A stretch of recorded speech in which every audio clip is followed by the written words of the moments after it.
The girl looks very much like a man and seems to have checked almost all the information. She went off to find out that the second son of the ducal family of Telem was at the party, enjoying the last bit of freedom before her inevitable marriage. Inappropriate, aristocratic pastimes.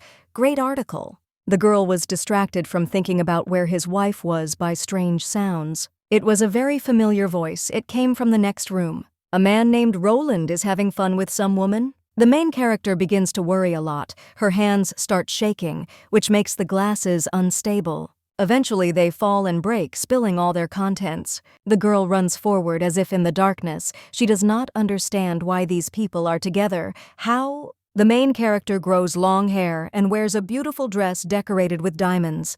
She is enveloped in magic, but the tears never leave her eyes. Rebel Ivila is the lady of the Viscounty of Ivila, a woman of incredible beauty. She has the ability to change her appearance beyond recognition and uses this ability to work as a reporter under the pseudonym Belle. How did this noble person begin to lead a double life? Vicount Ivela had squandered his entire fortune on gambling, which is what had led to her current situation. Roland is her only ray of hope in this life, her wonderful, gentle fiancé. The girl believed with all her heart that marriage with him would bring her happiness, but how wrong she was. The moment this whirlpool of life caught up with her, everything turned upside down. The events take place in a secret bar. The main character is offered to take a cocktail, Night of Ladies Oblivion. The bartender assures that one sip and all your sorrows will disappear. But then, in an instant, the glass and more than one turned out to be empty, and the man decided not to interfere anymore. Rebel looks at her reflection. It doesn't help, and the tears continue to flow. She stands up. In front, near the bar, sits a man who attracts attention with his appearance. The girl asks to pour something stronger so that she can completely forget about this night. Since she is quite drunk, she involuntarily bumps into the man sitting next to her. She can't keep her balance and falls backwards. The main character prepared herself for her fate and closed her eyes. But when she opens her eyelids, she sees before her a handsome man with golden hair and sky-blue eyes. Rebel was caught. She looks very surprised. What an awkward situation. The girl's stomach is blooming, but it would be impolite to remain silent, so she thanks the young man. It was so elegant, but he didn't even ask how she was feeling, how cold it was. The lady starts a conversation, apologizing for disturbing, but adds that from today on she is a free bird. It turned out that her man was cheating on her with another woman. This is where she's come down. She sits and cries to a stranger, but he has an interesting reaction. Laughter? Rebel found this funny, so she continued, "Absurd situation, isn't it? It's hard to believe that such men actually exist." The young man simply nods in response. He really is a good listener. Since it comes down to it, the main character declares that she will also date another man. When she tries to marry her, the stranger's eyes fall open in shock. Some kind of energy begins to accumulate around their hand. It seems to be circling. As the magic slowly dissipates, a gust of wind or something similar to a shock wave is created. The man smiles slyly and asks again, "Marriage?" His eyes sparkle and he agrees to the drunk woman's proposal. The events take place the next day at the main character's estate. The girl has a splitting headache. The last thing she remembers is going to a secret bar. The only question that remains is how did she get home? But in any case, it's worth checking the news. At first glance, the newspaper seemed to have nothing interesting in it. But when she got to a certain paragraph, she found something interesting. It was about her public humiliation and the lie about her engagement to Roland Dillon. All this was composed by a certain reporter Shu, previously unknown to the main character. Rebel crumples the paper in rage, and this nonsense is on the front page. What shamelessness, just to denigrate someone. Someone else is knocking on the door, which makes the girl's mood even worse. Who else would think of taking it out early in the morning? The main character received a letter from the Archduke and he sent her a reply. Rebel simply threw it away, wondering what kind of marriage they were talking about. It was probably some kind of divorce. She had never seen this Archduke. If it were serious, he would have come in person. A few days later, she received another letter inviting her to the estate of that aristocrat. Here the main character was stunned. Could that proposal really have been? The Knight of the Archduchy was ordered to escort the young lady. A carriage decorated with gold had already been prepared in the yard. Having sat there, the girl's face did not change. She continued to look at the sheet of paper. White horses are quite rare and expensive, so only a few can afford them. So many questions have accumulated. A wedding? An archduke? How could this even happen? Rebel's face darkened. This simply couldn't be anyone but Duke Duranta. After meeting him, she'll lose her head. Non-romantic fantasy is a world where true love does not exist. The main character of the novel, Archduke Cystine von Duranta, fell in love with Countess Yuri. But the lack of any lust for power on his part disappointed the young lady, so she married the greedy Duke of Filey. Having deceived the Archduke, the two of them later rebelled. Where is the romance in this whole story? This ending is no good. Overcome by betrayal, Cystine, in a rage, kills Yuri with his own hands and successfully suppresses the rebellion. At that point, it wasn't a sweet love story. It was a horrible, unromantic fantasy. The story ended in pure bloodshed. Nothing good happened. In the original, Rebel is just one of the minor characters who died at his hands. She was killed for her part in the rebellion, but she got on the Duke's nerves in another way. As strange as it may be, she was caught spying on the Duke. And the Archduke, already embittered by the uprising, mercilessly killed the girl.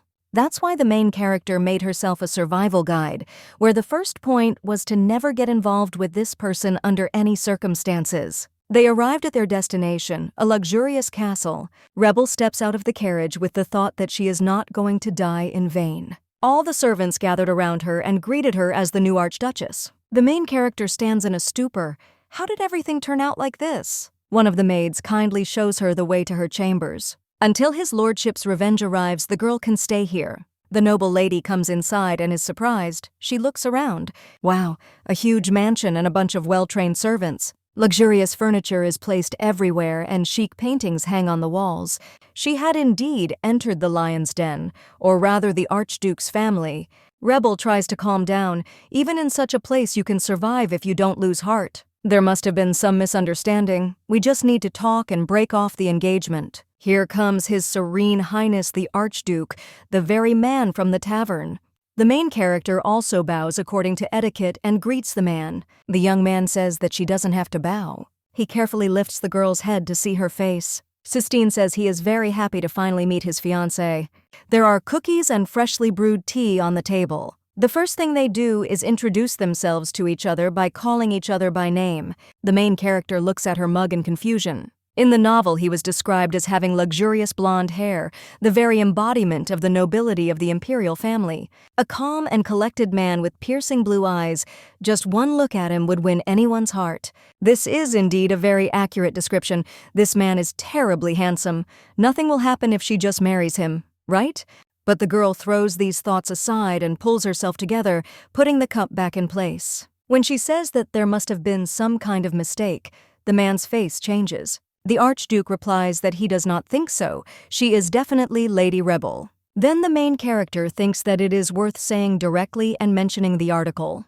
The lady apologizes in advance for her rudeness, but he doesn't intend to continue the direct line. The young man agrees, but no one supported him from the very beginning. There are no obstacles to marriage. Is he really that serious about this engagement that he's willing to give up on his previous plans? There was nothing between them, was there? Cystine asks if she doesn't want to become an archduchess. The main character clenches her hands into fists and mumbles something under her breath. The man says that she proposed to him herself. All that was left was to sign an official marriage contract. That evening, the girl promised him that if they spent the night together, she will stay with him until the end of her life, no matter what, and will love him more than anyone else. The lady looks stunned. What is he even talking about? The young man claims that she stole him the first time. The main character asks again, but it seems that it really was her initiative. If she needs evidence, it is there and it is not difficult to show. That night, besides her home, Rebel was only in that ill-fated bar. But no matter what happened that evening, the wedding was not going to happen. The girl covers her face with her hands. If she becomes an archduchess, her hobby will damage the family's reputation. With a serious face, the man asks, "Does this threaten the well-being of the empire?" If this is not the case, then there is nothing to worry about. You can do what your heart desires. Well, something that threatens the well-being of the empire cannot be called a hobby. But the problem is that she was the author of the article questioning the Archduke's masculinity. The girl wrote this article not out of a whim. There were reasons for it. If she doesn't want to end up like in the novel, getting close to the Archduke is stupid. One day she miscalculated the duration of the transformation. And of all the possible people, it was the editor-in-chief who noticed her. He said he would keep her identity a secret if she showed how sincere she was. The main character at that moment was very worried. What does he want from her? The editor-in-chief said she had to publish a sensational article. In those days, Rebel was always on edge. If it had been up to her, she would have done it long ago. The only truly worthwhile material now is the Archduke. Many young ladies dreamed of marrying this man, striving for love and power, but there were many who thirsted for revenge, and there were so many absurd cases that they couldn't be counted. He then declared that he would never marry and would become the last Archduke in his family. If the man dies without marrying, the Durant family will cease to exist and its territory will pass to the imperial family. For a long time, the main character could not understand why this decision was made. It was not profitable. There must be some reason? Then she started investigating the matter and digging deeper. The man stops the cart and apologizes for keeping you waiting. He put a lot of effort into collecting so much. There are rumors among the people about the magical properties of this miracle herb, raya grass. Due to its popularity, it is extremely difficult to find. Another man in a cloak hands over a bag of coins and says that the gentleman will also be grateful. At that moment, Rebel thought that she was on the territory of the Archduke, so this was Cystine Durant? He refuses to marry, but is looking for means to increase potency. This means that the Duke is simply unable to fulfill his marital duty to his wife. So he has no choice but to remain a bachelor forever. The editor is laughing heartily. This is going to be a great hit. He said he would take care of her secret and put the article on the front page. The news spread very quickly. Everyone and their dog was talking about this article. It became a sensation. And she, like reporter Bell, also became quite famous. The girl thought that if his lordship found out, she would be 1000% certain to avoid death. The events take place in our time. Cystine asks again about her hobby. Rebel understands that he is too experienced. She has no excuses left. Maybe she should pretend everything was okay and marry him?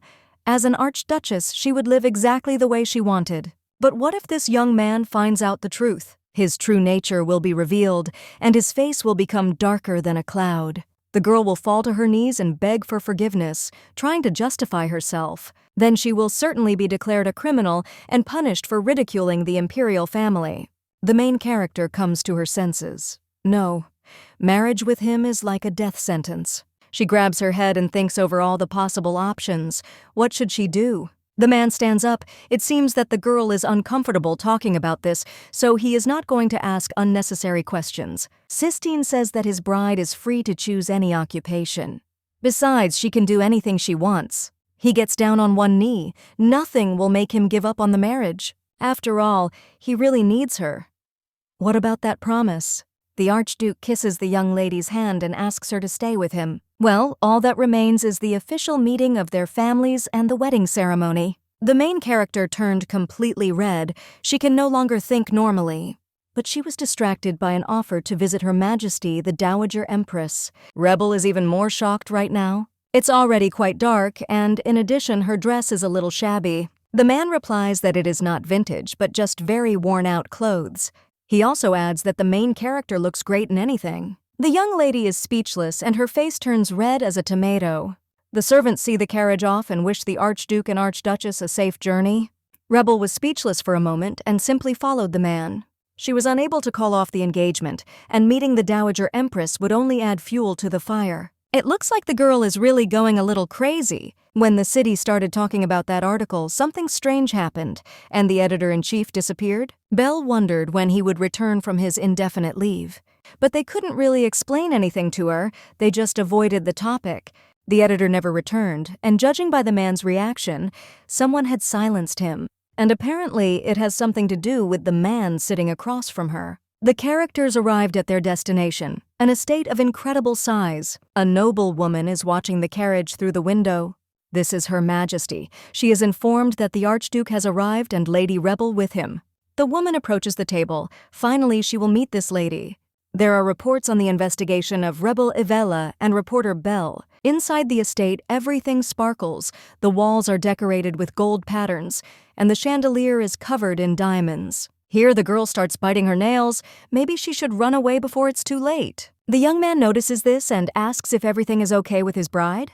The lady replies that everything is fine and she is just a little nervous since she has never met the Dowager Empress before. After Cystine said that she was a good-natured person and there was nothing to worry about, Rebel became even more tense. Just remember the train versus the carriage, the experiments like, how many people can fit in the carriage? This woman has a rather curious hobby of testing the limits of human capabilities. And if her hobbies became boring, she turned the lives of those involved into a real hell. And even the most sincere prayers and requests could not grant these people mercy.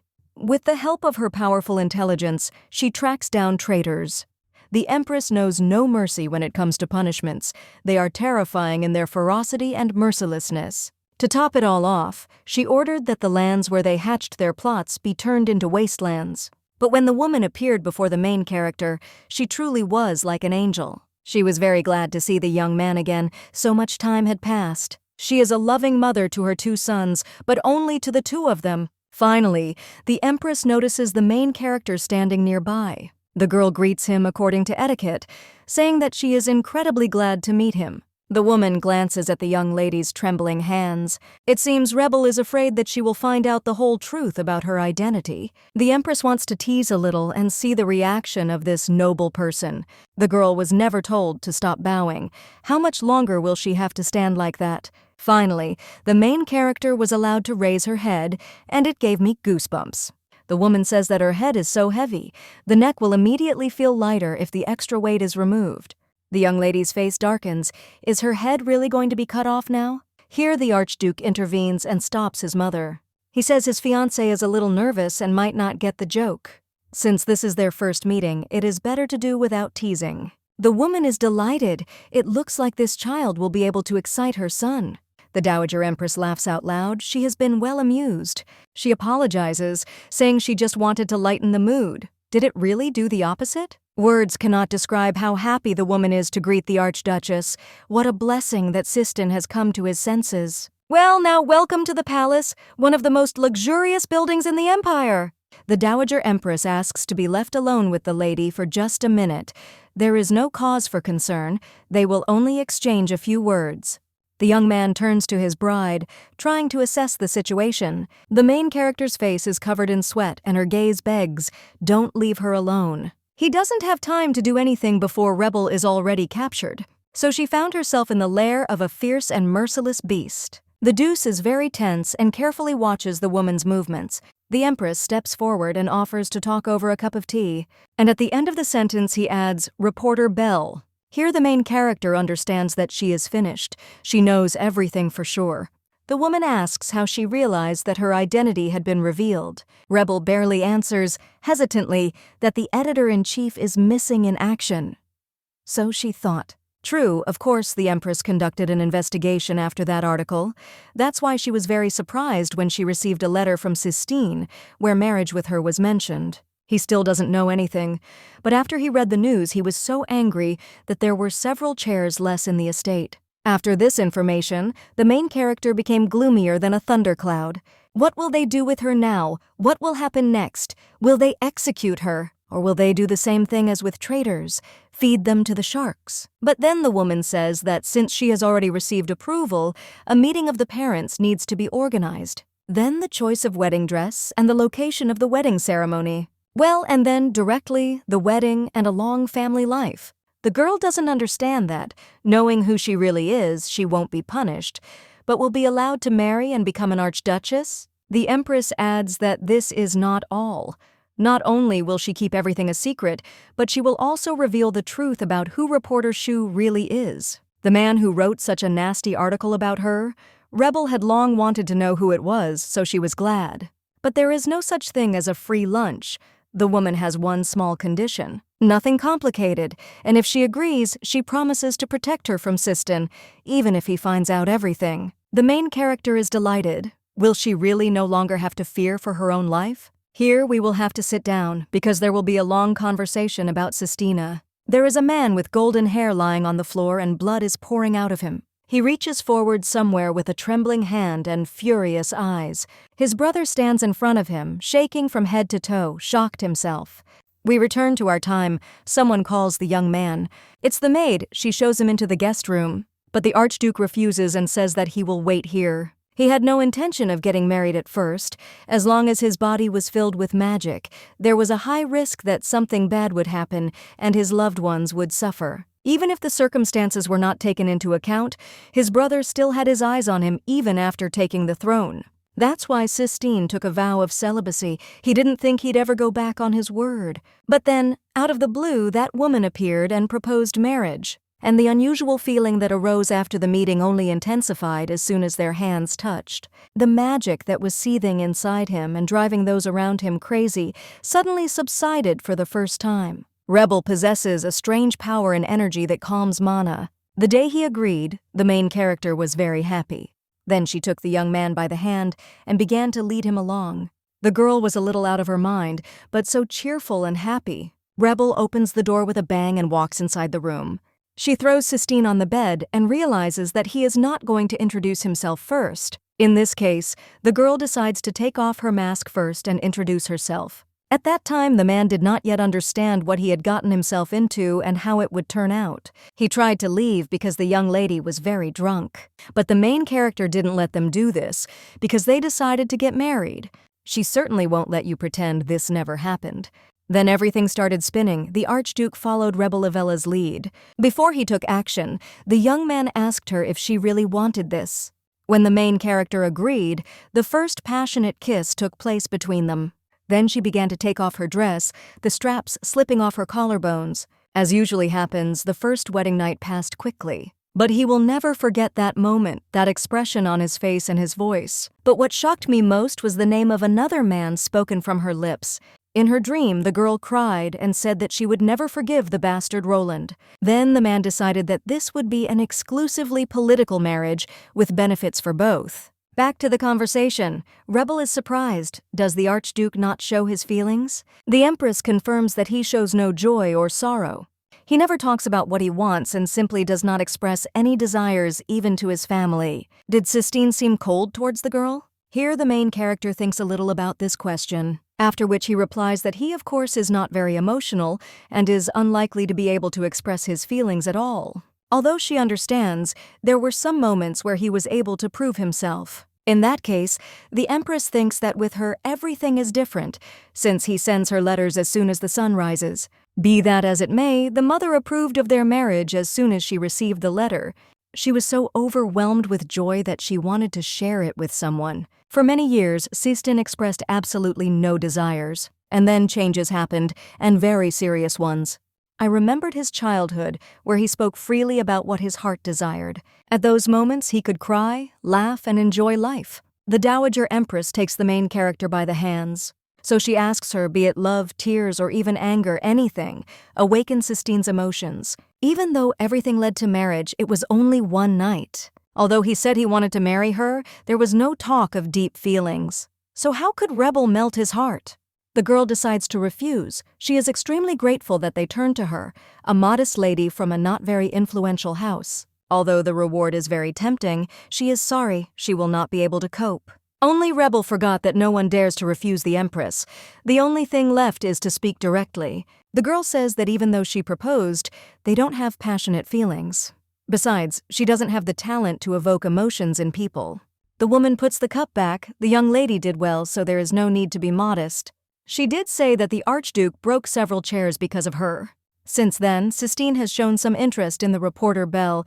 Such open articles will also help to show emotions. The main character asks if the Empress really wants her to repeat the fate of the chairs from the Duke's estate. The woman promised to protect him. There's nothing to worry about.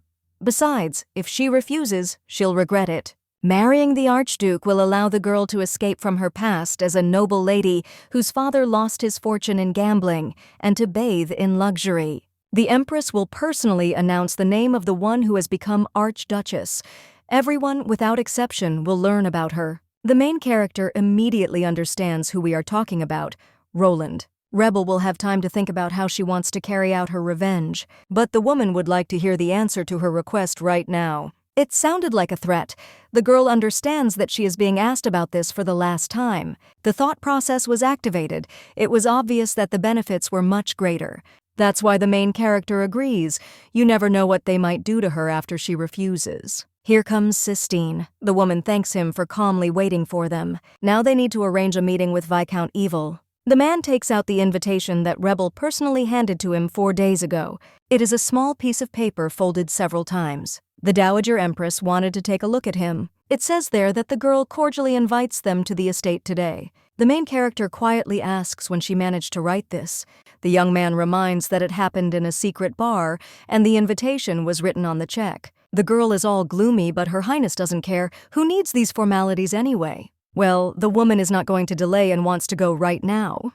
The sun has already begun to rise little by little, a new day. The Viscount is probably fast asleep in his crib, and there is no human food at all in the estate, only cobwebs on the empty windows. From Cystine's behavior, one can understand that in this family they clearly don't stand on ceremony with decisions. Rebel asks to reschedule for another day. They are not ready to receive guests, especially the imperial family. The Empress says that everything is fine. She is aware of the situation her family is in. This meeting will not be just a greeting, but rather a warning. The girl will soon become part of the imperial family. The Archduchess cannot live in such conditions. The best time to properly scold her father is to catch him off guard. These words make sense because upon learning about the visit, he will definitely try to hide the whole truth. The Dowager Empress tightly squeezes the main character's hand. She happily pulls her along. We must prepare for departure. And again, the young man was left alone, waiting. They stop in front of a luxurious door decorated with gold. She needs to prove to the Viscount that she is no longer the same rebel she used to be. This is a dressing room. A woman is allowed to choose any dress that she likes. We move to the Viscount's unremarkable estate. An angry and sleepy father bursts into his daughter's room and screams that he is dying of hunger. But it's completely empty. Only the wind from the crack walks around the room. He is furious. His daughter still hasn't returned home, and what about the pride of an aristocrat? But then he remembers that the Archduke's carriage arrived for her yesterday.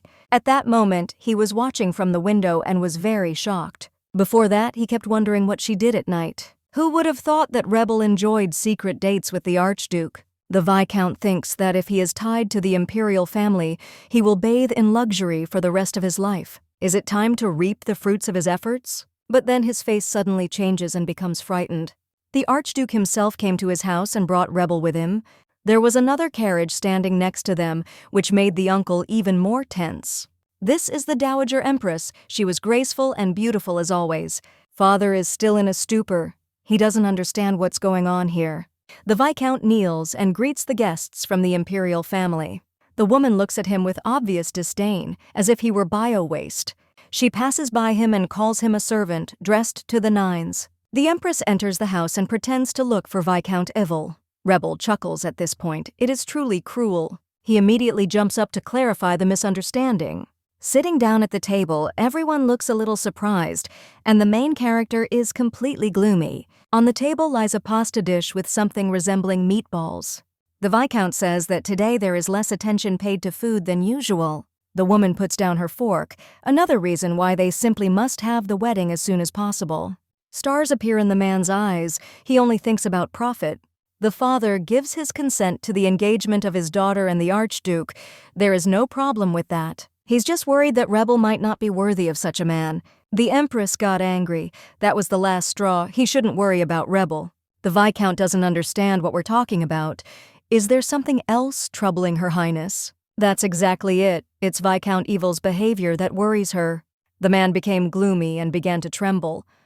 What had he done wrong? The Empress raises her voice, perhaps because he has some bad hobbies. Of course, by hobby, she means gambling. This is where our main character comes into play. She turns around abruptly. With all her anger, the girl begs him to quit gambling. He not only squandered his daughter's savings, but also the money that was allocated for food. And now that Rebel is part of the imperial family, they can't stay away. If he, the Viscount, does not express a desire to change, they will force him only by force. The man swears out of fear that he will never go anywhere near a casino again. The main character is delighted by the majesty of the Dowager Empress.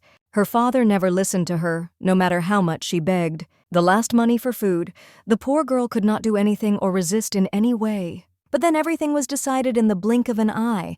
Being an archduchess isn't so bad, isn't it? Since the conversation was over, it was time for Cystine to return to the order. The Viscount saw the young people off with his head down to the floor. In the original novel, the Archduke was indeed the commander-in-chief of the Order of Knights. Cystine works without rest or food, either meetings with aristocrats or endless chores, the real tin can life of the Korean people. Rebel was very surprised when he said that he had eaten at the Viscount's house. That dish consisted of dry pasta, slightly rotten onions, and expired basil sauce. What should the main character say to the man who ate all this? Although she wasn't the one making the pasta, the feeling of shame still didn't go away, so the girl suggested packing lunch to go. The main character's charms didn't work, and the man simply refused. But then the Empress intervenes and insists that they share the meal anyway. Girls try their best to melt the heart of a young man. But Rebel was rejected once again. Cystine was forced to refuse. He had just had breakfast, but in a little while they could have lunch at the order. If the girl wants to meet, he will send a carriage for her at lunchtime. The carriage left, and the main character was dumbfounded and blushed with embarrassment. The woman even praised her. Little by little she is able to fulfill the plan. It's time for the Empress to go too. She would have stayed longer, but she has things to do. The Viscount promised to give up gambling. Without their help, Rebel would not have coped. But the woman reminds that from now on she is the Archdukes of this empire. It is worth remembering that the absence of Cystine or her next to her will not change this factor. You have to get used to power. No one will dare to look down on the main character anymore. The Empress turns around and thinks that the right time for the wedding is in a month. Preparations will begin immediately, and they will announce the wedding today. This will be much more fun and interesting. Reporter Bell must definitely cope. There is just one problem. News of her engagement to the Archduke has not yet been made public. And the woman wants the article published today, and if the girl does this, she will give herself away. The Empress is very interested in what she will do in such a situation. But if she doesn't want to do this, then we can entrust it to reporter Shu. The main character is in shock. What is the Dowager Empress talking about? The information about Shu is in Rebel's room, and a decision should only be made after she has studied it. The woman leaves and wishes the kids luck on their lunch date. The main character was left alone with a very difficult task. Now the girl felt like she was being threatened. She shouldn't ignore the Empress's words. In any case, first we need to find out who this reporter Shu is. But then her father stands in her way and wants to talk. When asked if this is related to forbidden games, the man nods in response. After this, the main character passes by. She has nothing to say. Angry father turns around and calls his daughter a brat. When the main character asks him to repeat it, he just bends over like a wimp. Rebel climbs the stairs and watches his father's reaction. She is happy. Finally, her life can really change for the better. It's really time to get used to power. No one will dare to offend her anymore. The main character opens the door to her room with a smile. She takes out a piece of paper from the envelope. Well, it's time to find out the true identity of reporter Shu. Reading the contents in the girl's eyes, a terrible rage appeared. She put the sheet on the table, thinking that this was some kind of madness. These people never cease to amaze her and haunt her all the time. After looking at all the hotel documents, the main character is even more shocked. It turns out she has 2 pseudonyms. The minor rumors are published by a certain reporter Meili, and the sensational stories belong to Shu.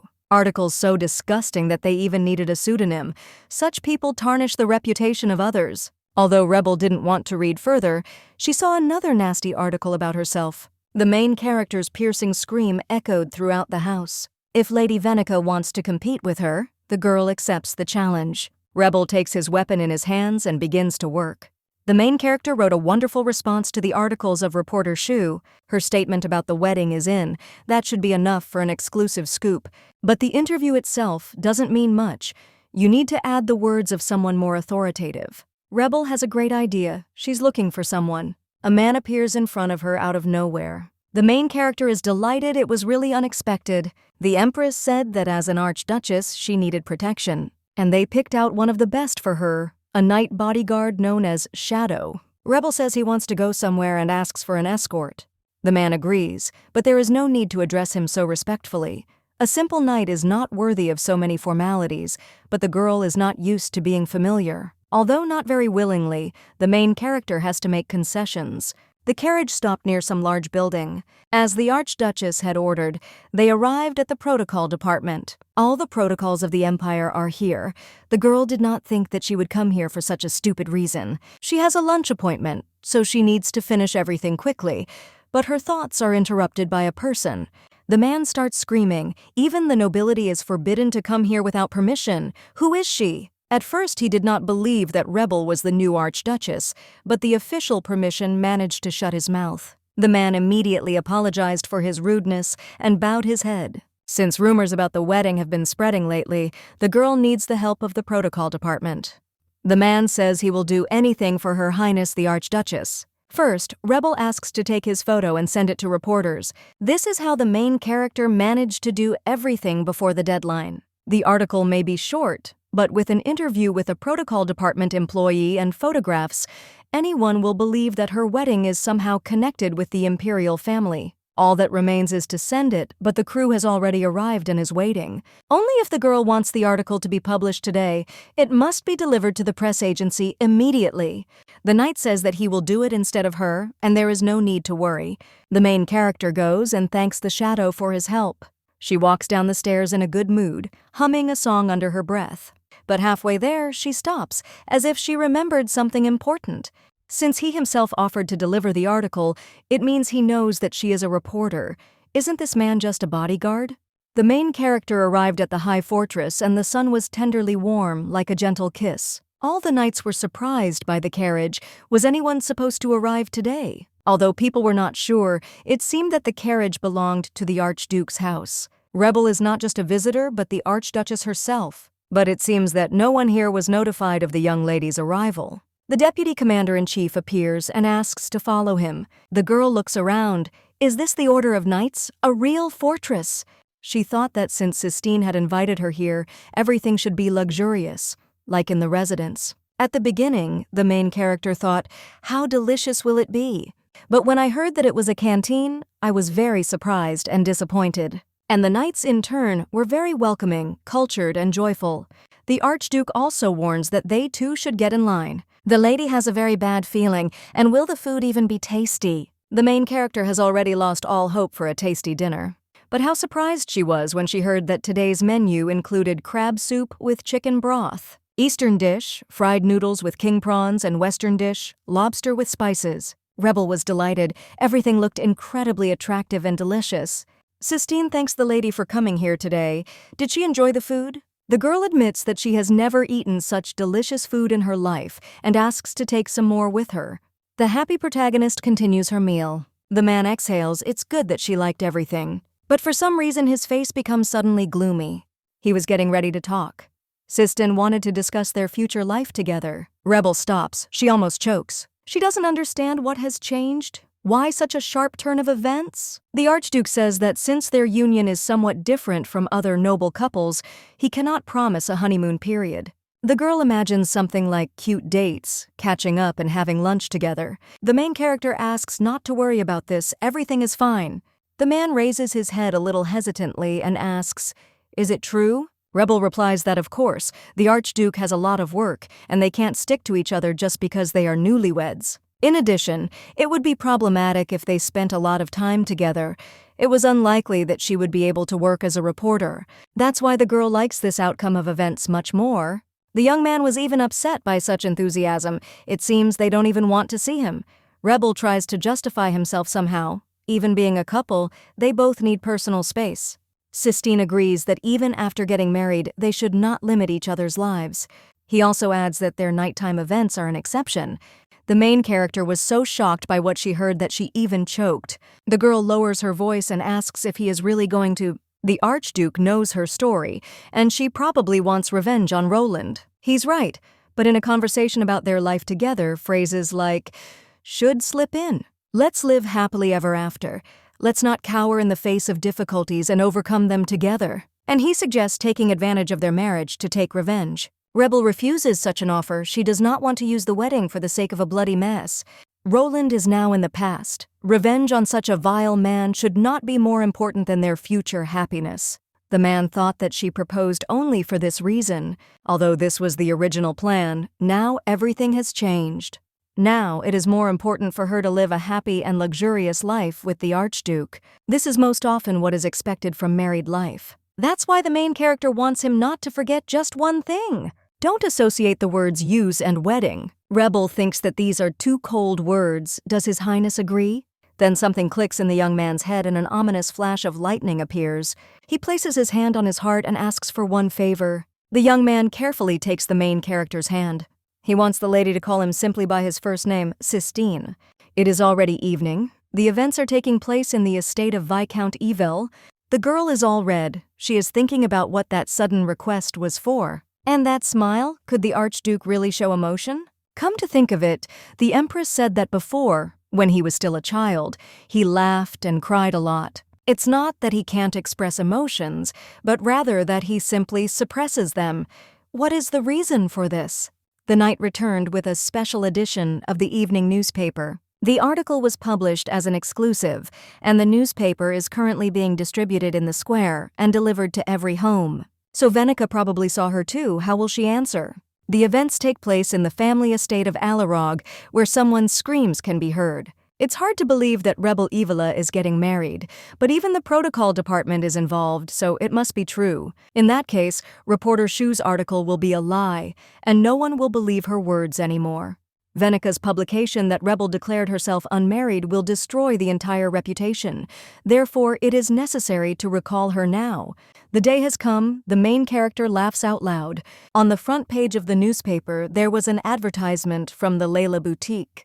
Considering how quickly the ad was posted, Venica must have some connection to him. The main character was frightened by some voices outside the window. The Shadow Knight immediately burst into the room to tell something. Rebel went to the window to see what was going on there. A crowd of directors had gathered outside, asking to come out for a few words. Just one word from the lady and the knight can send them all away. The girl doesn't even understand why she's so tense. It's time to go have breakfast. If you don't pay attention to these people, then everything will somehow resolve itself. If she had not been the heroine of that article, she would have been standing there among them. As she walks down the stairs, she wishes good luck and patience to her colleagues. But suddenly, as if out of nowhere, Rebel caught a delightful, enchanting aroma. Following him, they found his source. There was a cook in the kitchen. At the beginning, the main character couldn't understand who this was. But it looks like it's that man from the order. Thanks to him, today's menu included light beef stew, salad, and cornbread. The knight explains that His Highness sent him here this morning, and also passed on a letter that could resolve all issues. It says that at the lady's request, the Archduke has sent a cook from the order. From now on, he will serve as her personal chef. Cystine hopes the food will be delicious. Was it possible that when she asked to take some with her, she was misunderstood a little? The dishes here are not funny. It looks like she will have to get used to this too. Well, it's time to sit down and eat. Bon appetit, as they say. When the man is asked to join, he refuses, saying that he has already had breakfast. But the main character never saw him leave his post. When asked when, the knight looks away and replies that just recently. Rebel brings the juicy piece of meat closer and asks again, "Is it true?" But the sounds from his stomach give him away. They echo throughout the room. With a flushed face, the young man was forced to join in. Working on an empty stomach is bad for you, but did she even ask his name? All she knows about him is that he is close to the Empress. If so, then she has nothing to lose. So she asks the man what his name is. The knight introduces himself as number 109 of the special squad. At first, the main character didn't understand anything and continued to look questioningly. A number instead of a name? Who would even think of such a thing? Although if you remember the original story, such people really do exist. The novel mentioned the Empress's secret intelligence service, the Shadows. The widow's power and awareness comes from them. The Empress's confidants, who are assigned numbers instead of names. From childhood, they are trained to become invisible protection. Their main duties include espionage, surveillance, and execution. The work of these people is not as noble as that of knights, but they devote themselves entirely to it. They sincerely believe that this is the only way they can repay the Empress for taking them under her wing. It had been a long time since she had read the novel, so she remembered it only now. To prevent the truth about Rebel's identity from leaking out, Her Majesty sent him a shadow. The Empress ordered to keep an eye on the lady and ensure the successful completion of the task. To keep an eye on is of course a beautiful word, but in fact it is surveillance. Well, the main character can't do anything about it, so she'll just be careful. When a girl suggests giving a man a name, he is very surprised. She can't call him by his number in public. It will be very strange, and others will have questions. If such is Her Highness's wish, then she can call him whatever she pleases. There is a number 9 at the end of the number, so a great and simple option would be 9. The man says that he is satisfied with everything, which makes Rebel very happy. The main character extends her hand and says that although it is late, she is very pleased to meet you. How strange for a noble person, she wants to shake my hand and even offered to eat. He has no right to refuse and promises to serve faithfully and truly. So the evening has come. All the journalists are gradually leaving. The knight asks if the lady has any plans, but today she was going to sit at home all day. Then 9 suggests visiting His Highness the Archduke. The girl tries to politely refuse and find an excuse. They saw each other yesterday, and the remaining journalists might pester her. The man takes out his sword and says that in this case, he will deal with everyone. Here, Rebel asks to wait. The Empress ordered him to keep them together with the Duke, right? 9 turns away. It seems like it was a secret, but he was found out. The main character gets up. Well, there is no other choice. It's time to go. Cystine is back in the Order. Now the events will take place there. The young man is not tempted to be the main character of the article, but it is clear that the Archduke cannot avoid this. The chaos will continue until their wedding, and possibly longer. The man feels some kind of energy, very similar to Rebel. He approaches the door to test his guess. And it turns out that she really is there, she just wanted to knock. The girl was in a stupor. Was Cystine really notified that she was coming? But if he didn't even have a clue, then how did he know? The young man, looking innocently, calmly replies that he simply followed his feelings. Is he really flirting? You can't tell right away from his expression. Rebel arrived just in time. The man was on a break. He was reading an exclusive edition of the newspaper. It turned out to be yesterday's article, written by the main character. He doesn't read newspapers very often, but he is interested in the publications of reporter Bell. After these words, the girl immediately darkened, and her heart sank into her heels. The young man, not knowing the identity of the bride, suggests reading the article together. The girl tries to pretend that she doesn't know anything. She herself was so surprised when she was asked for an interview. Cystine says he really is an outstanding reporter, especially when it comes to him. Rebel is very worried because the article doesn't mention a name. It's unlikely that he knows who the real groom is. But the Archduke doesn't think so. Considering that even the protocol department is involved, he was able to get there thanks to his name. The fashionable person asks if she has seen this man. What is he like? Horror appeared in the main character's eyes, and she blurted out that she had never seen him. But the man insists. She gave an interview and even a brief description will be enough. But Rebel can't say anything because she herself is a reporter for Bell. The girl is trying to collect her thoughts. She just needs to confuse his mind and change the subject. She says that the man came in a cloak because given the nature of the profession, it would be unwise to show his face. It's a pure lie, but she has no other choice. It seemed that Cystine believed that this could really happen. Now is the time to change the subject and liven up the conversation a little. Rebel asks with a smile, is it okay that she gave the interview without him? The main character realizes everything only now. She is finished. She allowed the article to be published without consulting Cystine. But this conversation still couldn't be avoided. The girl apologizes they haven't announced the wedding yet, and she went and gave an interview. Although she did not mention his name, due to the intervention of the protocol department, all suspicions naturally fell on the Archduke. Rebel thinks he will be angry, and she has only just begun to get closer to this man. The young man surprisingly says that there is no need for an apology. She is not obliged to consult with him on all issues, much less worry about his feelings and opinions. The main character asks again what he means. To do as she wants and that's it. He did say that the girl could use their marriage as she wanted and there was nothing to worry about. Since he uses it for his own benefit, it is worth doing the same in return. Here Rebel wondered what it could be used for at all. Although she has the title of lady, she has no influence, no fortune, no special skills. All she can offer is to shield him from annoying talk about marriage. The main character says that she doesn't know how she can be useful, but she suddenly takes the young man by the hand. He doesn't even have time to react. The girl promises to help in any way she can, but will expect the same in return. From now on, they are a married couple and must lean on each other's shoulders. Is Cystine really going to insist that they are just tools for each other? Wouldn't it be better to replace the word use with help? That would be much better. A blush appeared on the young man's cheeks and his heart began to beat faster. Rebel also reminds that she asked him not to use that word anymore. Or was he lying when he said he would be more careful? The Archduke, all red, sat down in his chair and thought, she calms his magic and he helps him take revenge. This marriage must be based on mutual interests. In such relationships, it is best to draw some lines. But this girl refuses revenge and says that it is more important for her to live happily together. Why hope for something that is not meant to happen? So it cannot be said that he lied. If she doesn't like the word so much, he will change it and act more carefully in the future. Rebel glares at the Archduke and still insists on staying there so that they can further consult together on all important issues. I wonder if she'll continue to insist on her own once she finds out how he's really using her. Night fell and the main character finally left the building. 9 had been waiting outside all this time and seeing the lady asked how she had spent her time. Even though she is completely drained of energy, the girl replies that everything went just fine. It's time to return home, so the knight promises to see the lady off. On the way, the main character fell asleep. This day really turned out to be difficult. For some reason, 9 stopped. It seemed like there was some kind of obstacle ahead. This also woke up Rebel. It turned out to be a very familiar carriage. The carriage was quite elite and well lit. The door opens and out comes a bastard named Roland.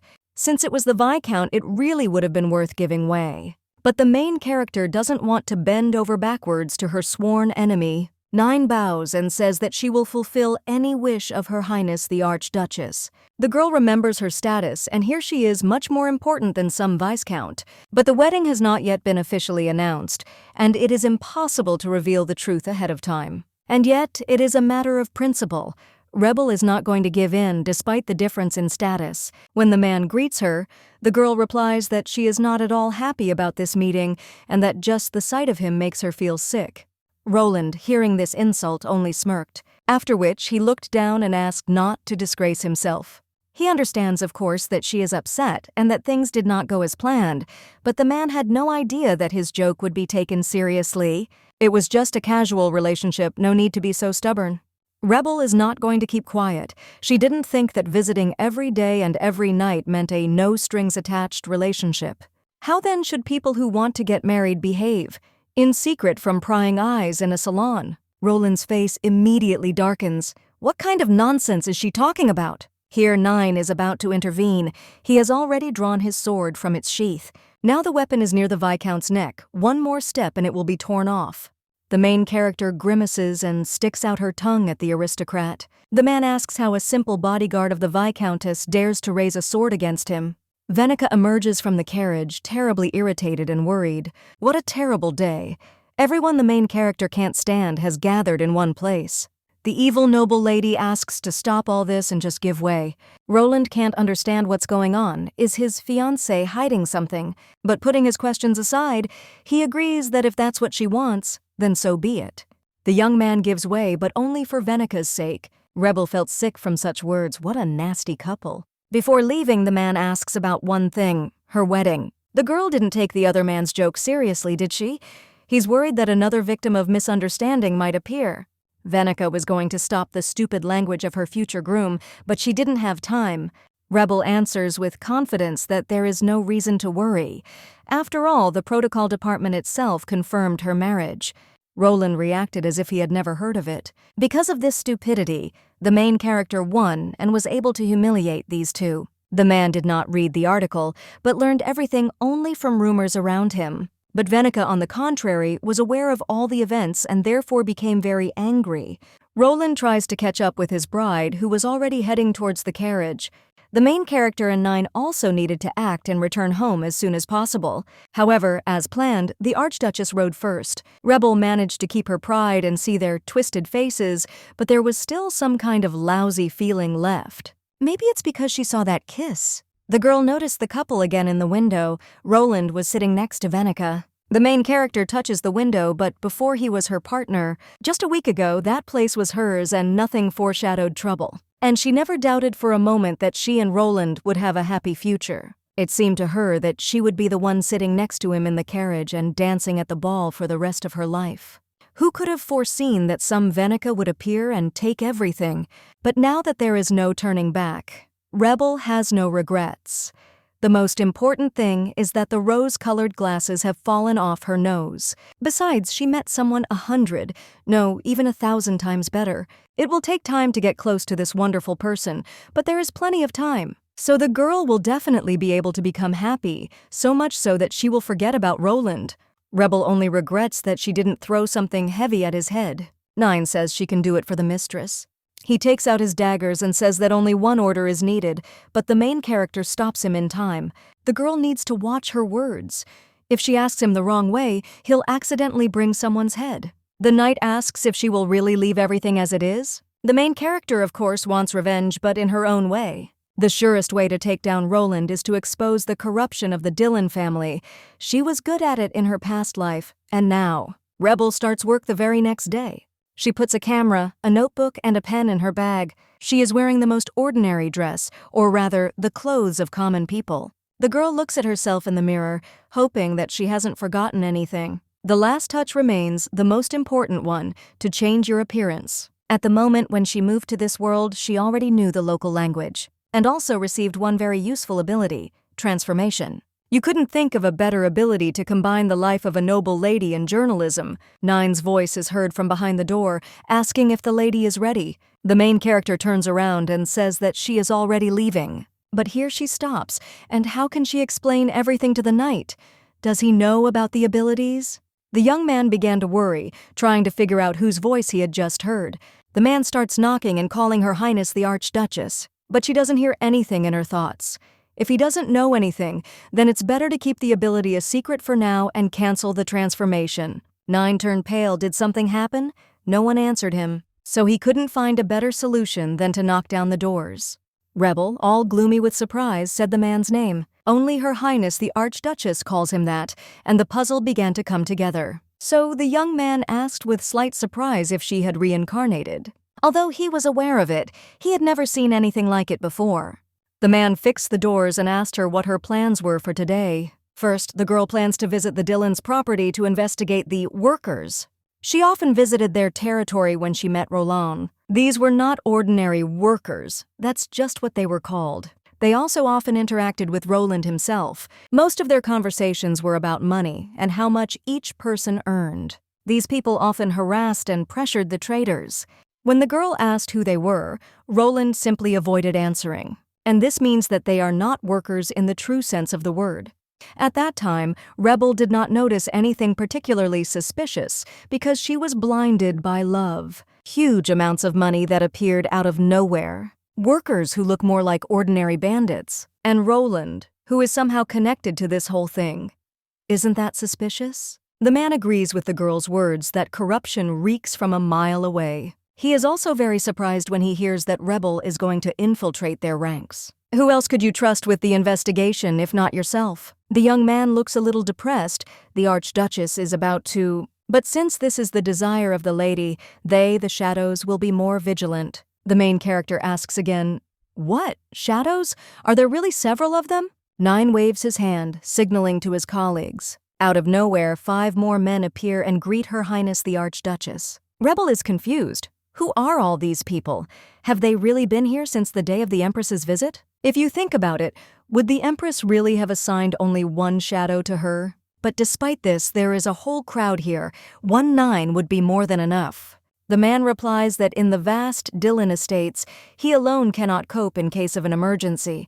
Besides, he will have to drive the carriage. Her Highness the Empress has ordered that the lady's complete safety be ensured. Well, she's an archduchess. If something happens to her, these people will be in trouble. 9 also adds that there is no need to worry about camouflage. They are not as good at it as the main character, but they still know how to do something. Rebel was delighted. They did it so quickly and efficiently. And the man also hands over some kind of bag from the Empress for the successful completion of the task. The main character unties the bow with interest. What's there? There are a lot of gold coins there, and they are all just for working expenses. And the woman also said that she was looking forward to her next article. The girl feels a little pressure, but since she has so much money, the plan can be adjusted. Before leaving, she told everyone about the improved Plan B. Events take place at the market in the Dillon's estate. The main character stands in the middle of a crowd with a cart full of apples. Rebel smiles slyly in anticipation. In a nutshell, she was going to become a trader.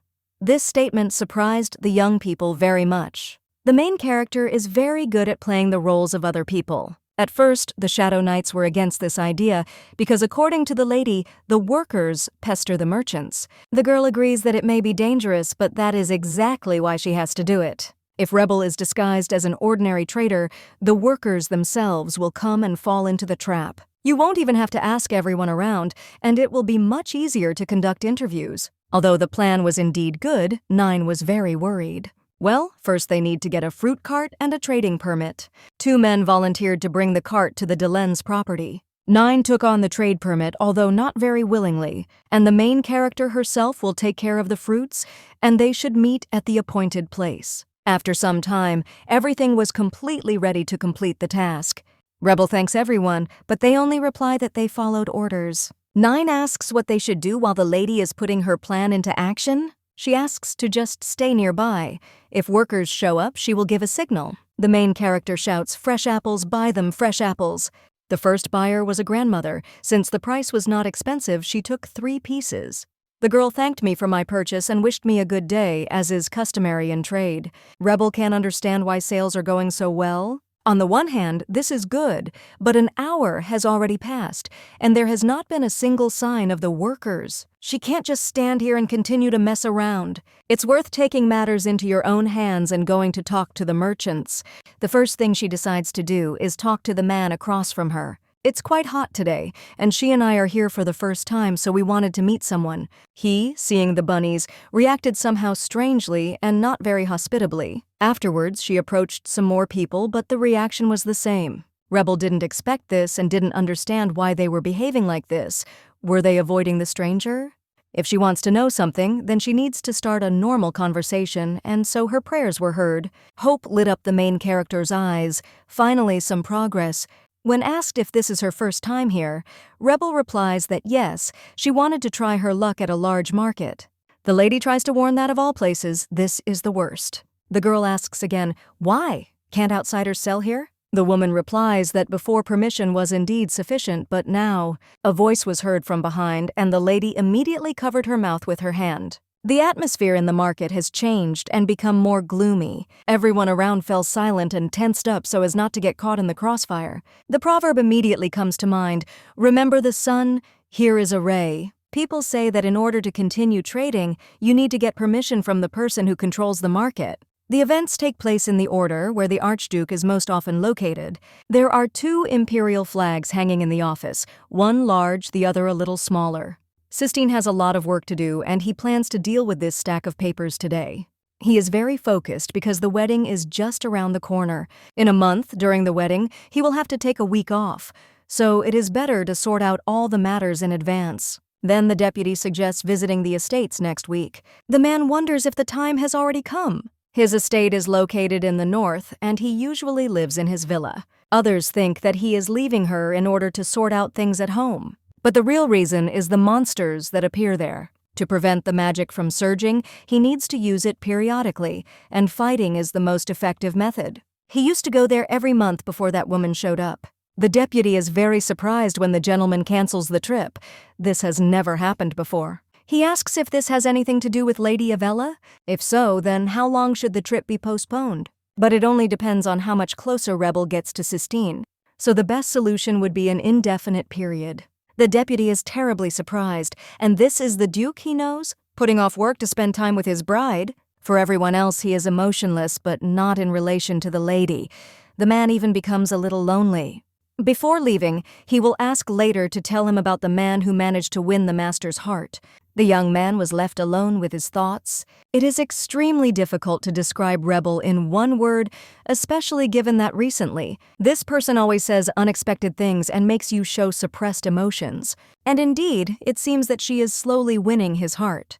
The main character was surrounded by men who started pestering her with questions about whether it was her cart. How timely they were. If they had arrived a few minutes later, she would have had time to come to an agreement with that woman. But she has no choice, and will have to find out everything else on her own. The main character pretends to be the most innocent and stupid girl. The man explains that it is customary here to greet and reserve a place for yourself. If this is her first time at Dylan's market, he will tell her about all the traditions of this place. The man points his finger at people, sometimes a gentleman, sometimes other traders. The price of protecting the market is the price of a place in the market. Now the girl understands what they were doing that time.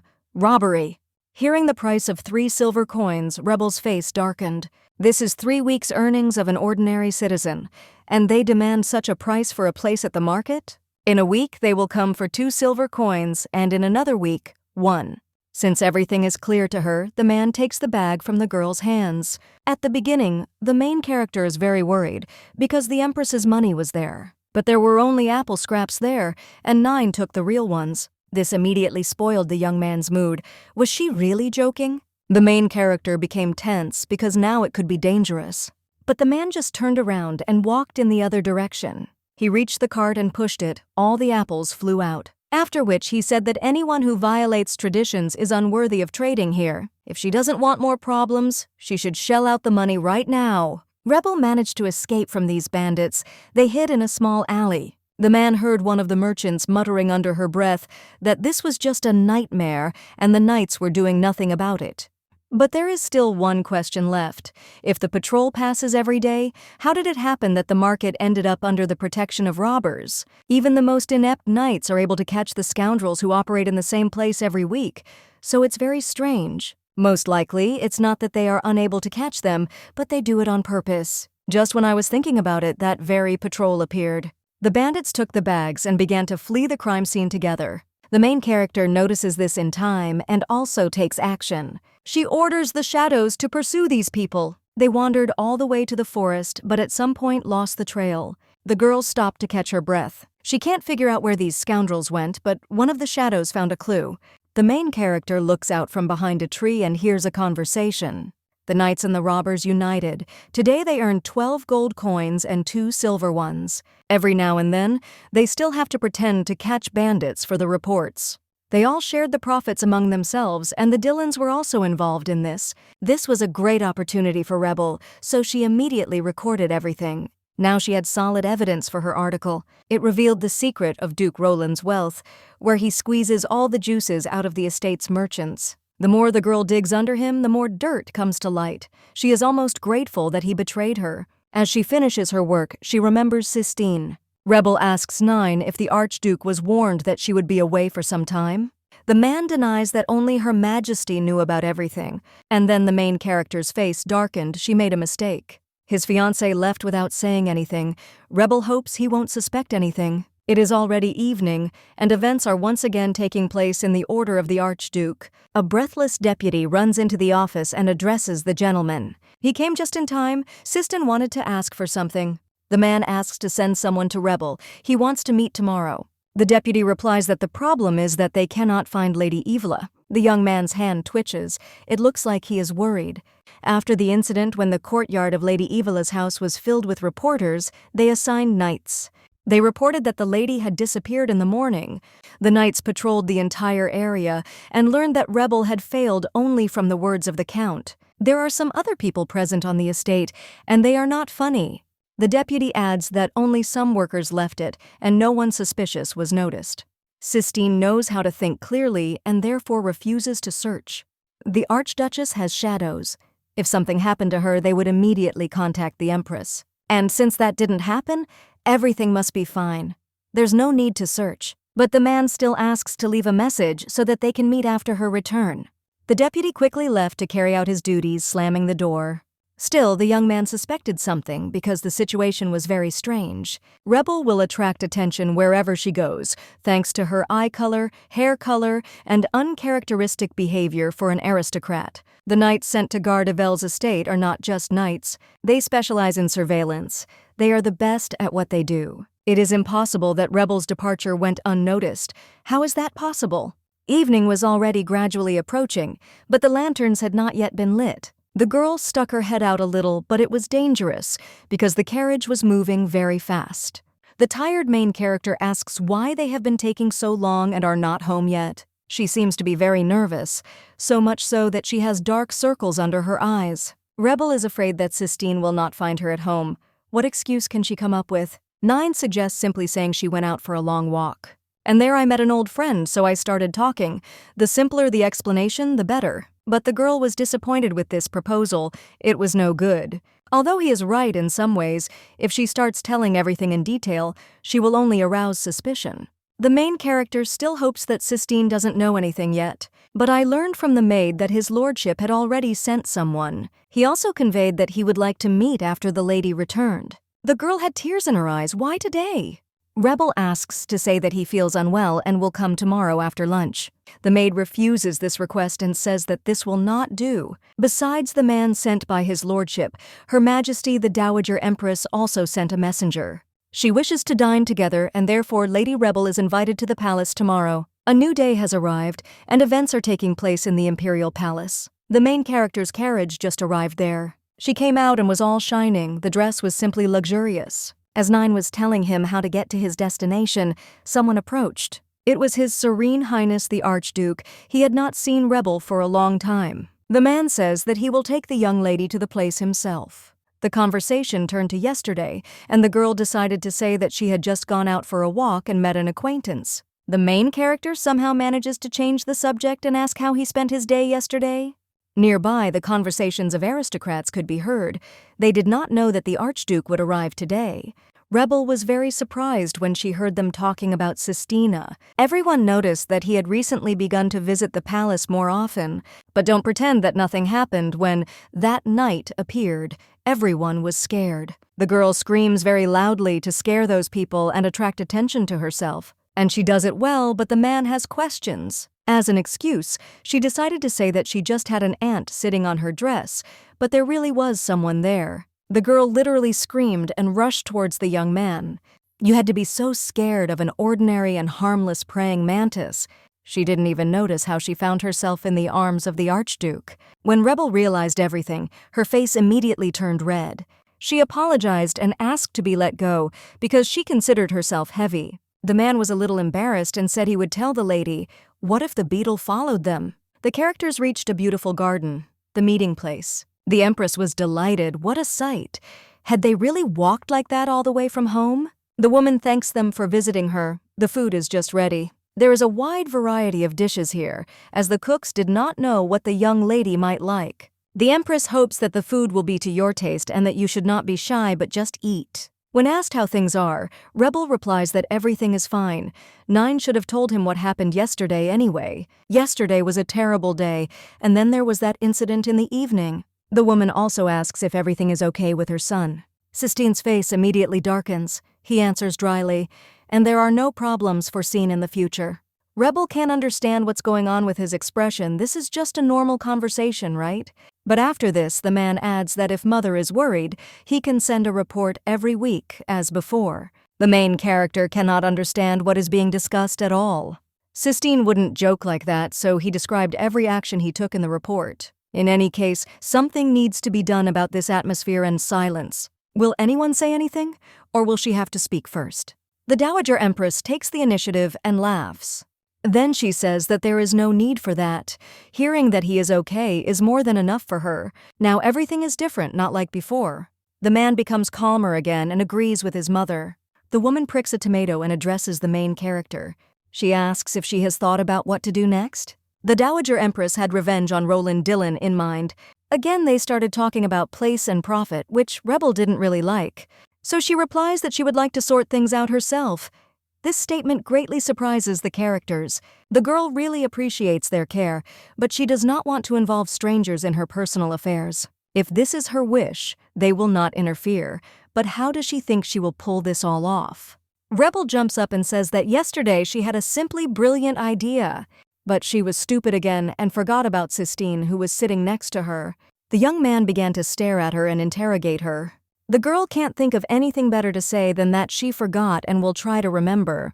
The main character cannot tell because her fiancé does not know about the second life. Then the Archduke comes up with his own option to challenge Roland to a duel. His fiancée's honor is involved in this matter, so he, as a husband, has sufficient grounds for this. The Empress supports and says that this is a great idea. The woman is not going to hesitate and asks to bring ink and paper and the girl to stop all this madness. What should she do?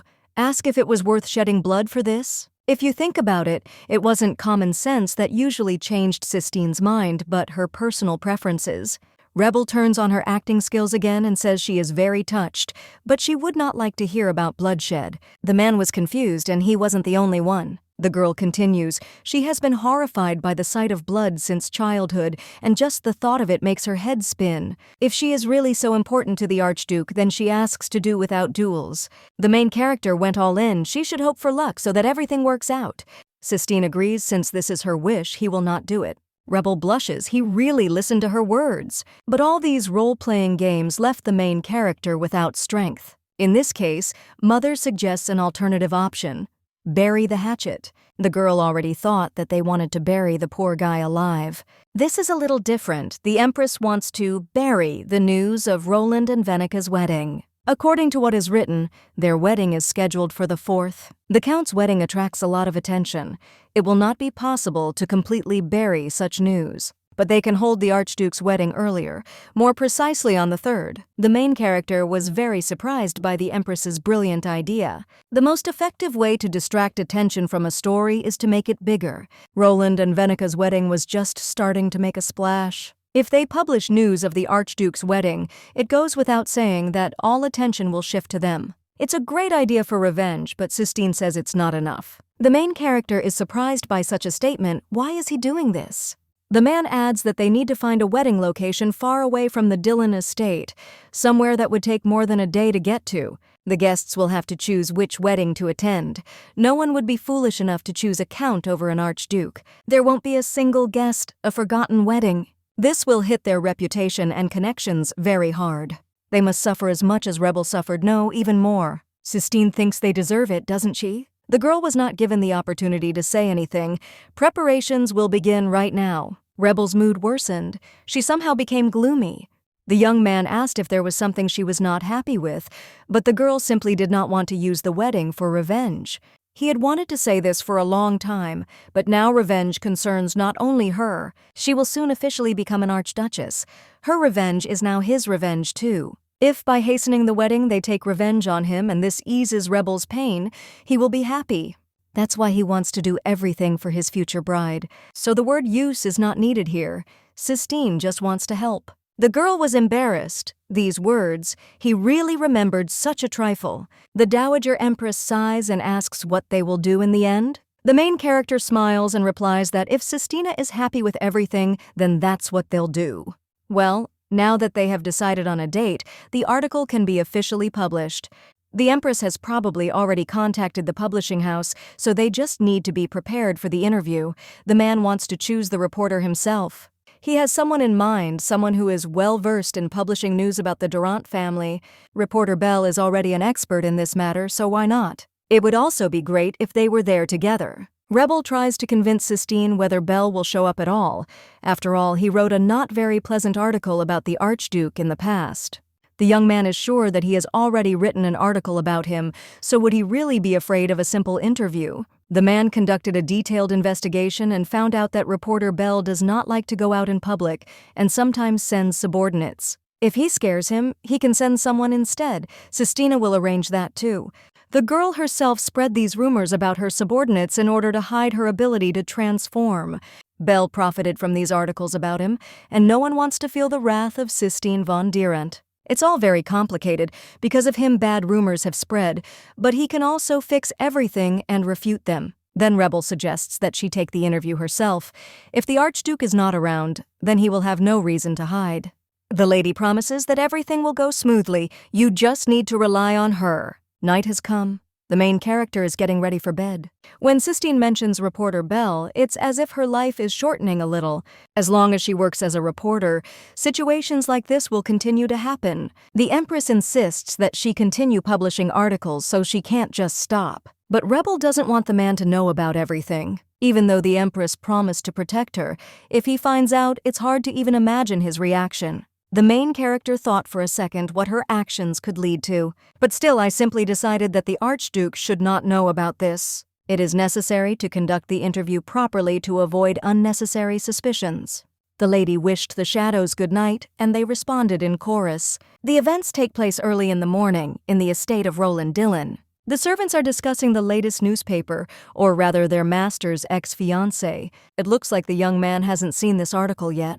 He sits on his couch and thinks about how many invitations to make. 500, 700? After all, the Alero family had quite a few connections. This is the main reason why he marries this woman. Someone is knocking on the door, which does not please the pompous Roland. Unless it's about money or something important, he's not going to deal with it now. But when he heard the name Rebel, he became very angry and still decided to read the article. He thought his ex had done something wrong again, but that wasn't the case. Seeing the contents, the young man's face immediately changed. He couldn't believe such news. Rebel was marrying Archduke Durant? The wedding is scheduled for the 3rd and will take place on the island of Siasta. Only now did Roland realize that this was the day before his wedding. No one would come to see them. Now the man understood why she didn't give way. Was she really trying to take revenge on him? He is not going to sit idle, so he asks to prepare the carriage right now. The girl assumes that Roland is now beside himself with rage. It's a pity that she won't see it with her own eyes. The article is published, which means neither he nor Alero can just sit around doing nothing. They need to be prepared for this. 9 says there's no need to worry about them moving up the wedding date. The nobles also need to get approval from the protocol department to make any changes. The Dowager Empress had taken care of this long ago. The head of the department has already been informed and warned about everything. The man doesn't understand just one thing. Why do they need to conduct another interview? She's already published the article. Cystine wanted to take him out, and besides, neither she nor he goes out into society, so all sorts of rumors are circulating. Some sensations quickly become accepted fact if they are not immediately refuted, and therefore those involved in the rumors must make their statement. That is what the interview is for. Rebel is going to write about how they met.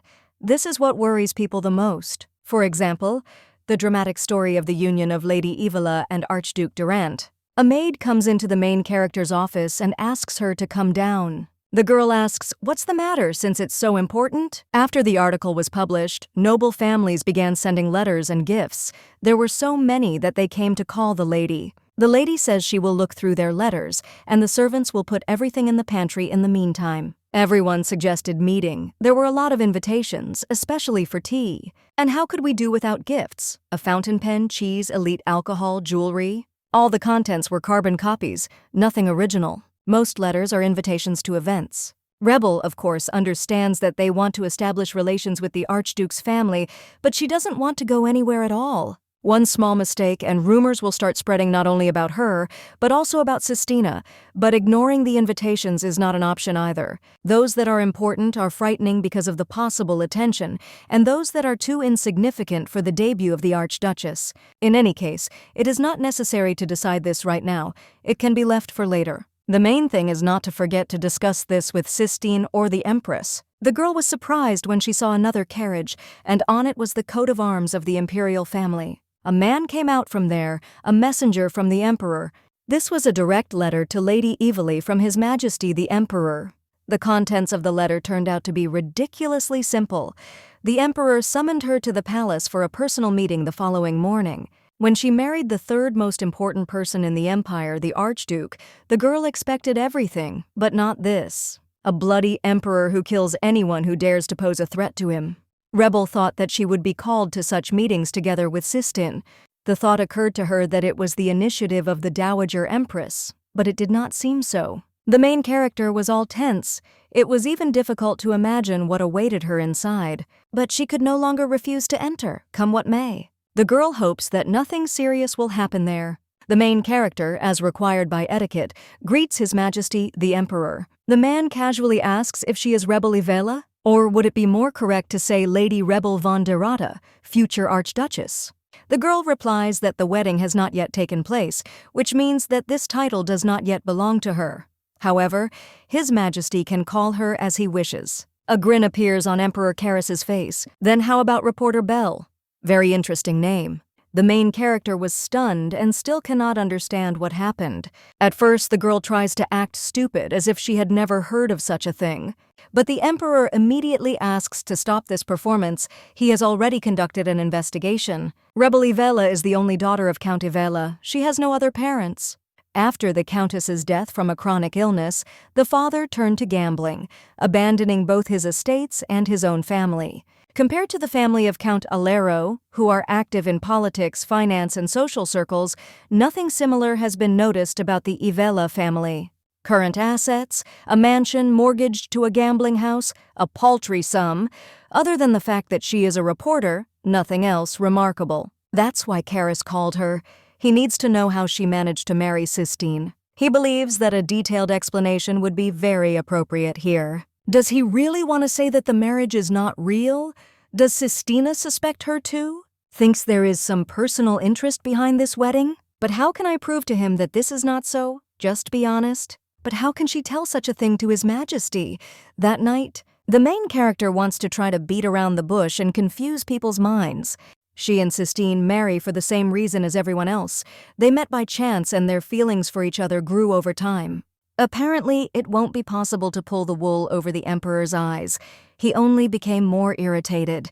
Coincidence, feelings, love, Cystine. Rebel lost, it seems he knows this man well. If the Archduke had been capable of feelings, Karis would not have summoned her.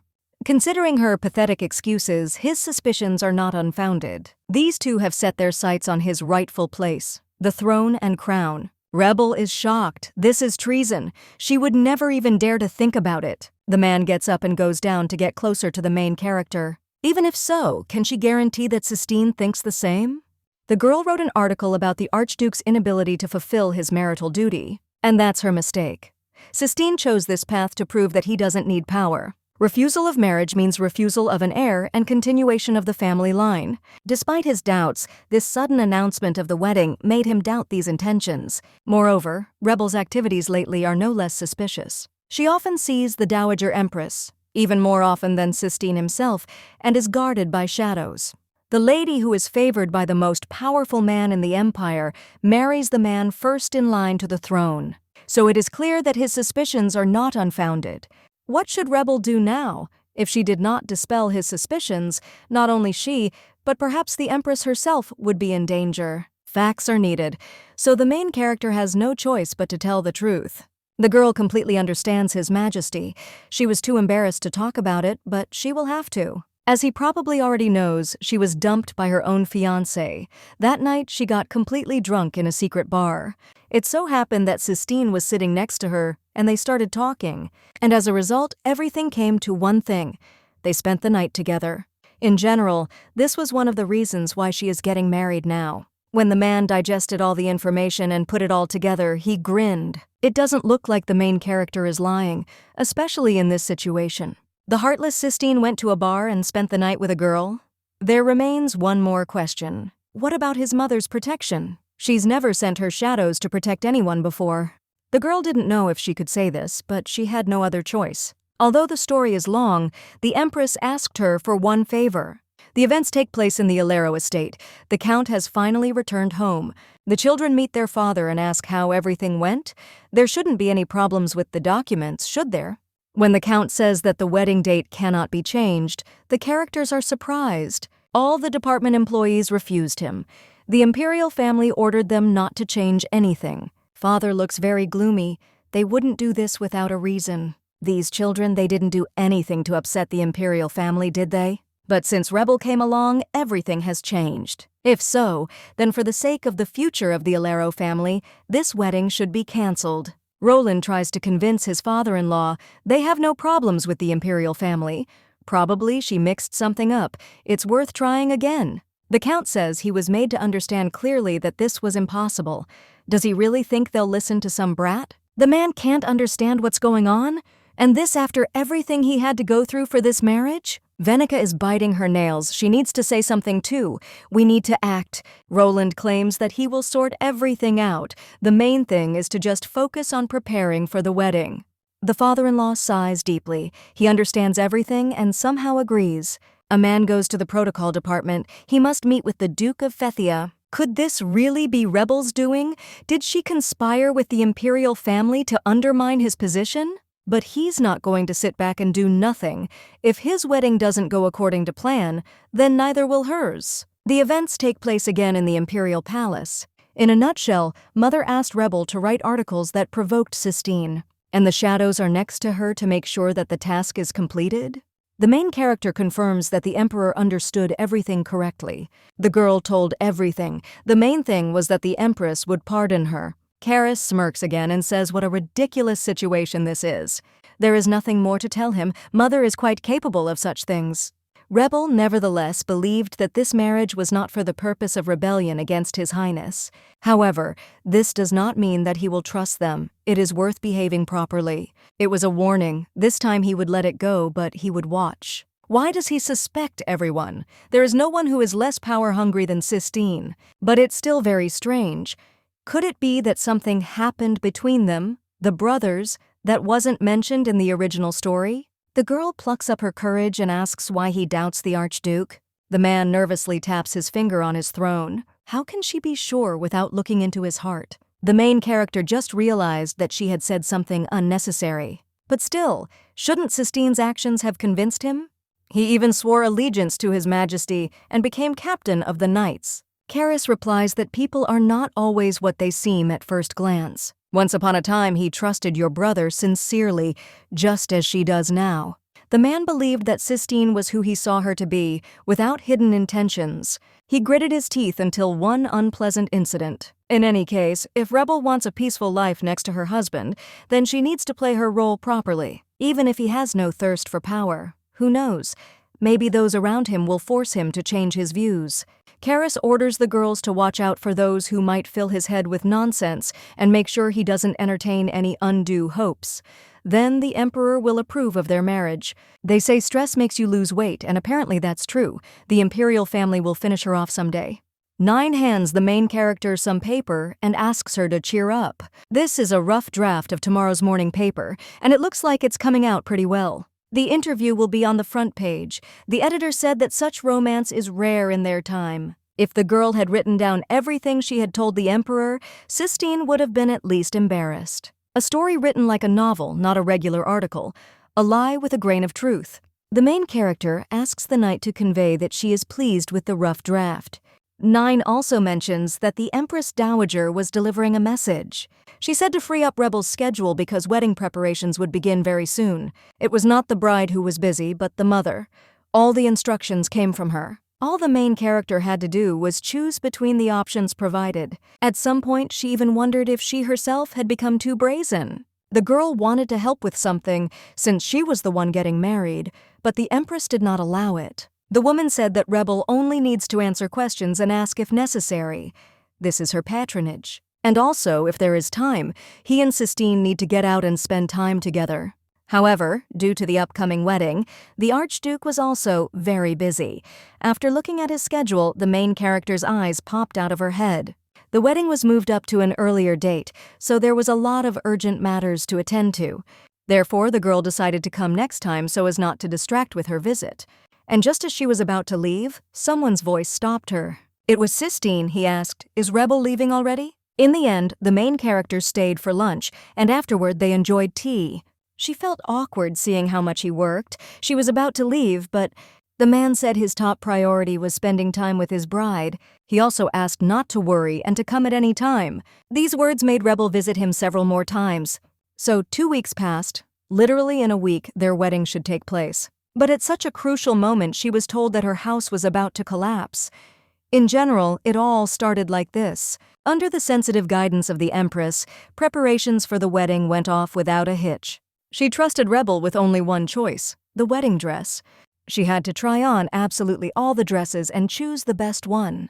The assistant said that although there were many of them here, this only meant that the Empress's love was boundless. They had to hurry because they also had to choose decorations. A lot of time passed, and it was already deep night. The dress the girl has chosen will be sent before the ceremony, and the rest will be burned. The assistant says that they can't fall into anyone else's hands. Rebel asks to leave them. Why burn clothes that she wore only once? She still wanted to buy a couple of dresses. Let them hang in the wardrobe. But the maid says that there is a problem. This is the only closet in the estate and there is nowhere else to put the dresses. The main character is very surprised. How is that possible? But then she remembers that her father took out everything that wasn't nailed to the floor. A lady from a romantic fantasy without a wardrobe is a shoemaker without shoes. The girl should still build a separate room for the dress, even though she doesn't really want to spend money on this house. She was very serious, but then a problem occurred. When Rebel asked to tear down the wall between the rooms, she was told it was impossible. The main character almost burst into tears. Are there really problems again? The man explains that the building is too old and apparently has not been looked after at all. It's surprising that it's still standing. For safety reasons, it's recommended to demolish it and rebuild it. This news is like a bolt from the blue. How much money will it take? While the revenge girl was thinking about what to do, a man approached from behind. The main character was scared, but the voice seemed somehow familiar. It was the Archduke. He said he would cover all the expenses. It would be worth hiring more workers so that the construction would go faster. The man arrived as soon as he heard that his fiancée intended to start construction. The girl says that she appreciates his concern, but there are too many problems with the estate, especially before the wedding. Then the father intervenes and says that it is absolutely impossible to rebuild. It is forbidden. The main character is confused. Why does it even matter to him? She gritted her teeth. How could he even have the conscience to object? Cystine asks, what is the reason? It is dangerous to be in the estate. Viscount Evela replies that this house is filled with memories of her suddenly deceased wife and parents. But the Emperor told Rebel a completely absurd fact. Her father's current assets, a mansion mortgaged to a gambling house, are a paltry sum. The investigation showed that Count Evela had even lost his property rights. As a result, the house became the property of another person. And since the estate does not belong to him, rebuilding it is simply pointless. The main character refuses her fiancé's proposal, which makes her father very happy, explaining this by the fact that there was less than a week left before the wedding, and after that she would move in with the Archduke. Viscount Evela comes up from behind and whispers, "What about him?" Rebel ignores him and asks Cystine to step aside so they can talk in private. The man suggests finding another place to live for a while. The girl says that everything was fine until yesterday, so she will wait another week. But the Archduke cannot allow his bride to remain in such a dangerous house. Her safety is his highest priority. Then, out of the blue, another character appears. The Empress came to look at the chosen dress, and then a more serious question arose. The woman looks at Nine and says that she is already aware of all the events. If they both don't mind, why doesn't Rebel move to the Archduke's estate a little earlier? This way, there is no need to look for a place, and she will be safe. Cystine agrees it's a great idea if the girl is okay with it, of course. But she's not yet mentally ready, especially to share a bed with him. But the man says in time that there are many free rooms in the estate. This surprises the main character. What did she imagine there? Since they are not married yet, it is a bit inappropriate, and there is no rush. But if his bride so wishes, they can share a bed without any problems. Cystine is touched by the main character's reaction and even smiles. As a result, they postponed building the dressing room, and the girl moved into the estate a week before the wedding. Now it's time for Rebel to see her new room. The entire ceiling is decorated with gold, and the chandelier is blinding just from looking at it. Is this really just an ordinary spare room? Everything here is so luxurious. Cystine replies that not really. He couldn't put her in an unprepared room. The man gently takes the main character by the hand. He says this is their future shared bedroom. The girl is silent, unable to say anything. She is confused. A blush appeared on her cheeks and sweat ran down her face. Out of awkwardness, he really wanted to remove his hand, but Cystine did not allow this to happen. Are they really going to share a room already? If it's because of what she said, then don't worry. It was just a slip of the tongue. The man takes a deep breath and says that everything is fine. In his eyes, she becomes more and more charming, and she was so persistent then. They will be sleeping together starting next week, but for now the room is entirely at her disposal. Cystine will tell you about the duties of the Archduchess after the wedding. For now she can calmly explore the mansion and get acquainted with the servants. The next morning, the butler came. He greeted the lady and said that from now on they would serve her faithfully and truly. After Rebel met with the servants, she began to explore the vast domain of the Archduke. It turns out that the estate is designed to withstand attacks from magical beasts. At first everything seemed cold to her, but now the girl sees that it is quite cozy here. The main character was walking in the garden and heard the voice of her fiancé. And the most important thing that has changed is that the atmosphere around Cystine is becoming much more comfortable and warmer. Without even noticing it, Rebel began to look forward to the days she would spend with him. The rest of the week flew by in an instant, and here it is, the wedding day. The main character is standing in a white dress trimmed with gold threads, and the man is in an elegant suit.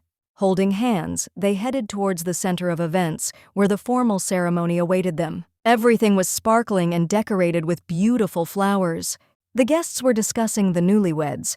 It seems that the article about love at first sight wasn't a lie. Everyone was tormented by some doubts, but it was clear that the man was completely smitten. The way he carefully puts the ring on says a lot. The Empress was afraid that the nobility would make a fuss about Rebel's origins, but apparently there was nothing to worry about. The day ended well. The characters also tried their best. The girl asks where they are going now. Cystine replies that they will return to the villa. His domain is not suitable for a wedding night, although the situation with magical beasts is much better than before, but from time to time they creep up to the estate and scratch at the windows. It was already dark and they finally reached their destination. It was very quiet inside and the man stepped over the threshold first. Rebel may not know it yet, but today it's just them in the mansion alone. The events take place the day before. The butler says that immediately after the wedding, all the servants will have a 3-day vacation. As a rule, some remain, but the Archduke insisted that he could manage on his own. Finally, Helia wished everyone to enjoy their vacation. There were only 2 of them left. They were now husband and wife, and this could not be avoided. Cystine is probably nervous too, so the girl wants to somehow ease the atmosphere. The main character became nervous and loudly shouted that she was ready. This is their first wedding night, so she will fulfill her marital duty. The man looks sad and replies that the girl doesn't owe him anything. This marriage is built on mutual benefit after all. He won't demand a typical life from her, so there's nothing to worry about. Rebel doesn't understand this. Again, he draws some kind of line. The main character stands right in front of the young man. He may not demand it, but she will.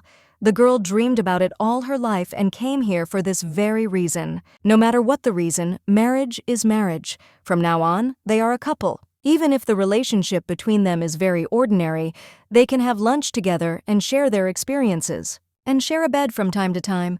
Can they afford a simple life too? Rebel went on a tirade here because she didn't like Cystine's relationship, but what to do next? The man puts his arm around the bride and whispers in her ear, "Does she really want this?"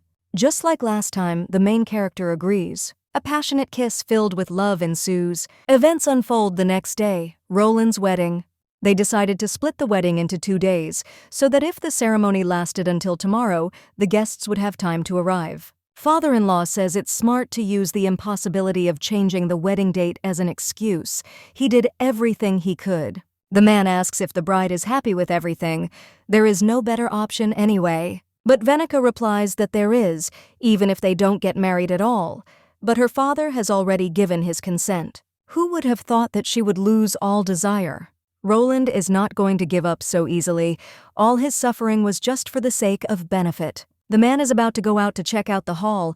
Everything should look just great there. But then he stopped in surprise and noticed that unexpected guests had arrived. These are Knights investigators, but what are they doing here? The young man tries to hide everything from Venica and asks her to stay behind the door. The girl introduces herself as the deputy commander of the Knights, Investigator Ciel.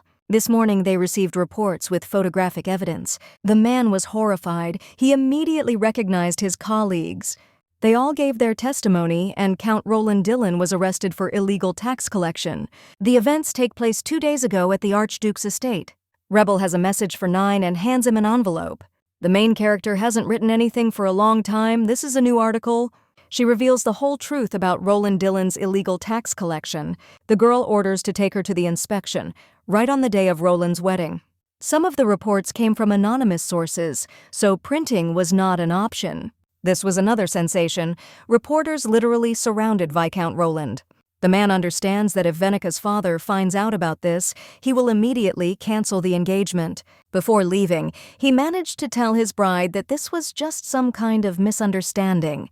But the girl was not going to tolerate this any longer. She did not want to marry him anymore. Venica thought that Roland would sit still, so she did not refuse the wedding.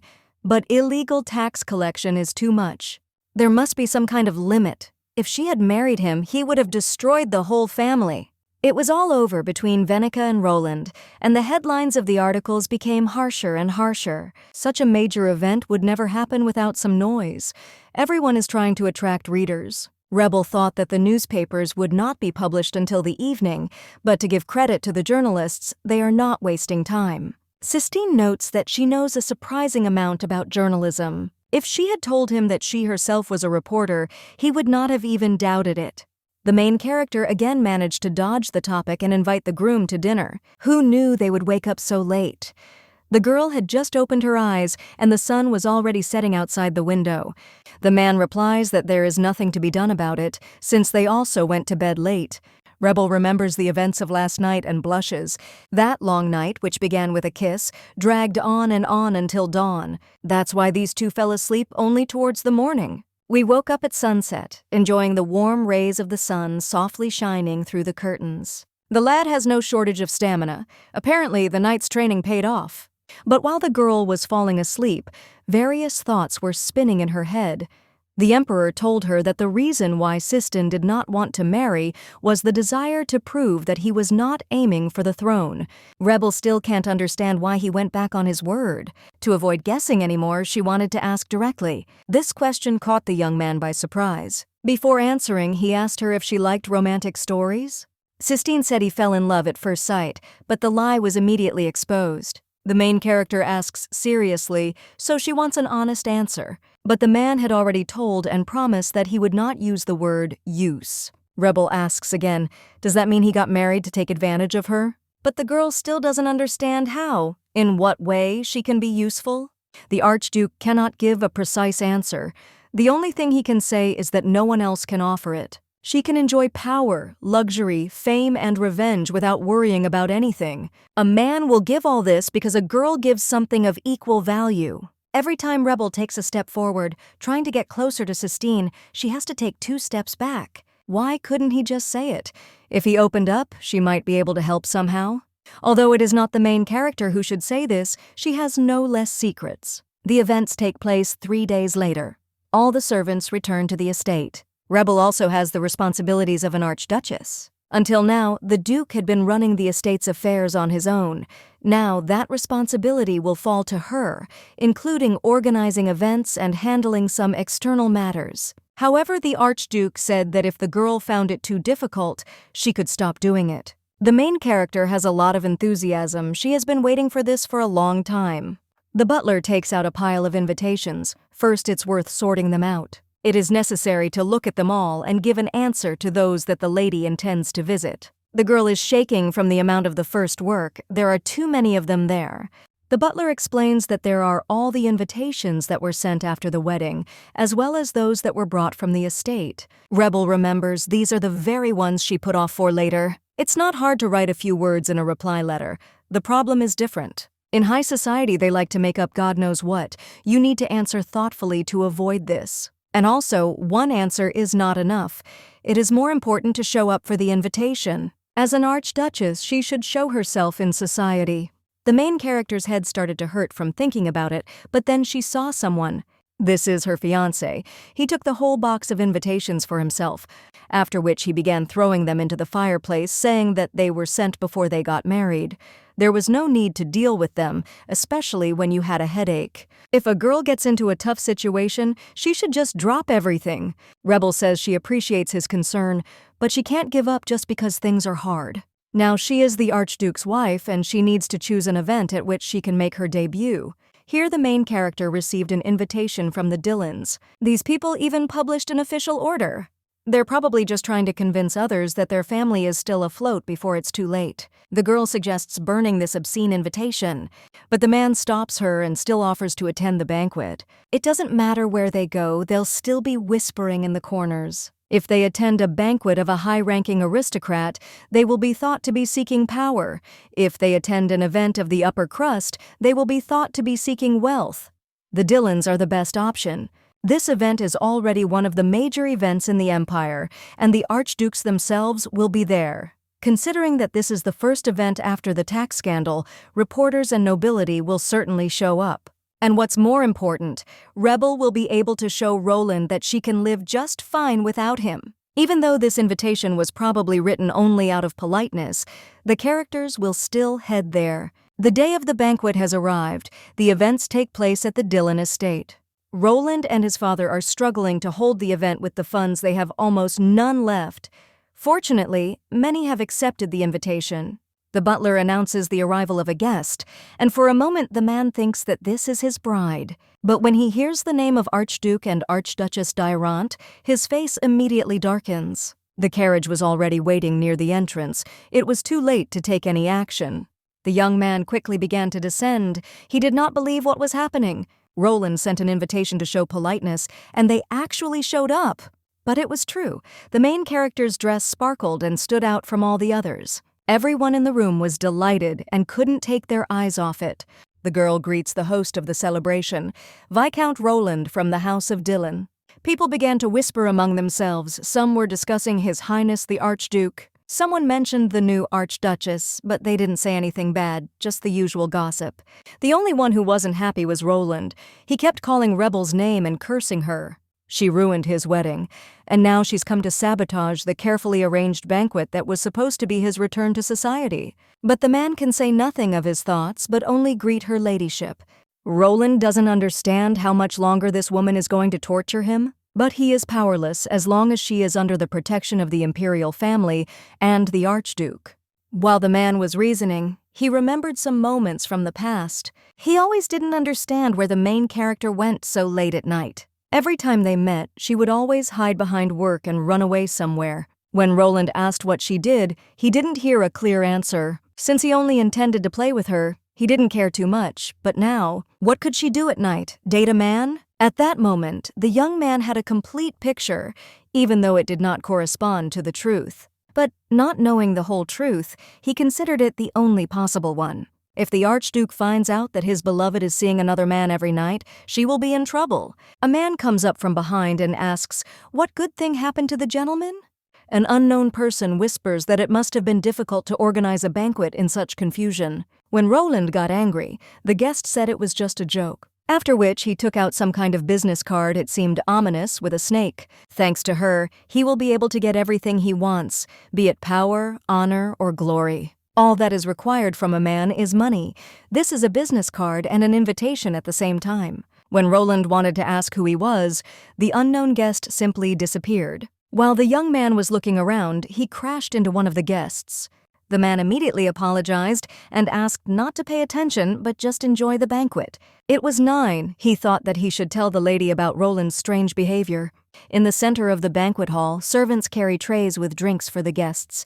The main character takes 2 glasses and asks Cystine if he wants some, but he refuses, saying that he doesn't tolerate alcohol well. As a rule, people of their status rarely attend events held in such old estates, so such a reaction from Roland was to be expected. Rebel is shocked. Old? Everything here is so shiny that it makes your eyes water. If this estate is old, then hers is prehistoric. But in any case, she is glad that she managed to debut in society for the second time. The first was, to put it mildly, terrible. The nobles whispered among themselves, planning to go up and greet the Archduchess to improve their connections.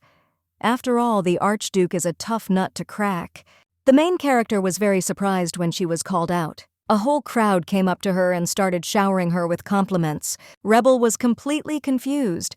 At first, she couldn't understand why they approached her so abruptly. Afterwards, everyone started bombarding her with questions about business, meetings, invitations, and so on. The man noticed that his bride was uncomfortable and that something was wrong.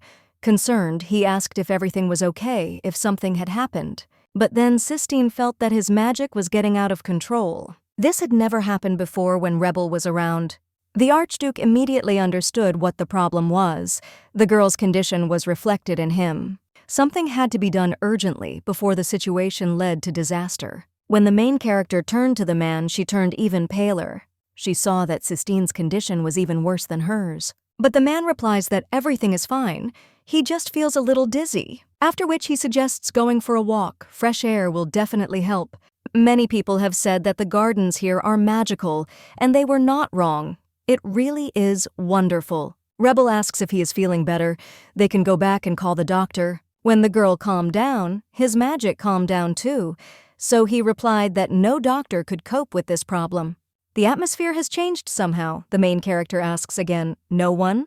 What kind of problem is this? Is it really a chronic disease? Cystine denies it's hard to explain. Something else. The girl says that he is obliged to tell everything if it is related to his health. The young man exhales and agrees. The truth about magic cannot be hidden forever. Everything will be fine if he doesn't mention that unfortunate incident. The Archduke asks the main character if she knows magic. Rebel says that these are the people who are filled with mana. If you know how to handle it, you can become a wizard or a sorcerer. This was the description in the novel. She knows nothing else. The man notes that she is well aware. He was born with this power. With an immense amount of mana that is incomparable to anyone, such magic is like an unquenchable fire. As a rule, it is suppressed in everyday life, but even the slightest spark can start a real fire. When this happens, the head splits in two, and it becomes difficult to contain all the magical power. And in order to release the accumulated excess mana, once a month he visited the domain, fighting monsters. But the man hadn't been there in recent months, and all because Rebel stabilizes the mana in him. The main character was very surprised. She didn't even do anything. The man says that it is most likely a passive ability, but it was thanks to her that he no longer had to visit the estate, and he could live in peace. The girl asks, if this is all true, then why did he feel sick at the banquet? He replies that it seems to depend on her state of mind, which was not very good inside. Rebel thought about it. Their conversations really had tired her out so much that it had become difficult to even follow her facial expressions. Who would have thought that she could do anything other than transform? Cystine asks why she lost her composure. He thought that the girl would hold up well even in such a situation. Generally, she doesn't mind the attention, but memories of her unsuccessful debut never left her. This could have happened to any member of a pathetic family like hers. That day, she was ignored throughout the entire ball and was never asked to dance. It was probably all because of the rumors of the time, the ones that arose because of his father, Viscount Evil, and his unremarkable appearance didn't help the situation either. And today, those who so demonstratively insulted her are trying to win her favor. Their hidden intentions are so obvious that it makes you feel sick. A man knows such people too, those who cling to power and spread rumors to tarnish someone's reputation. They, without a twinge of conscience, turn a decent person into a real monster. Because of such thoughts, the young man felt ill again. The girl got worried. What should she do? Could her ability have broken again? The main character turned around and pulled herself together. She had the Archduke on her shoulder. The first thing she had to do was return home. Everyone started to worry. His lordship was delayed. He couldn't just leave like that, could he? Roland was unhappy with what was happening because he was the host of the party. However, in any case, he was throwing the banquet solely to attract Venika's attention. And here they are.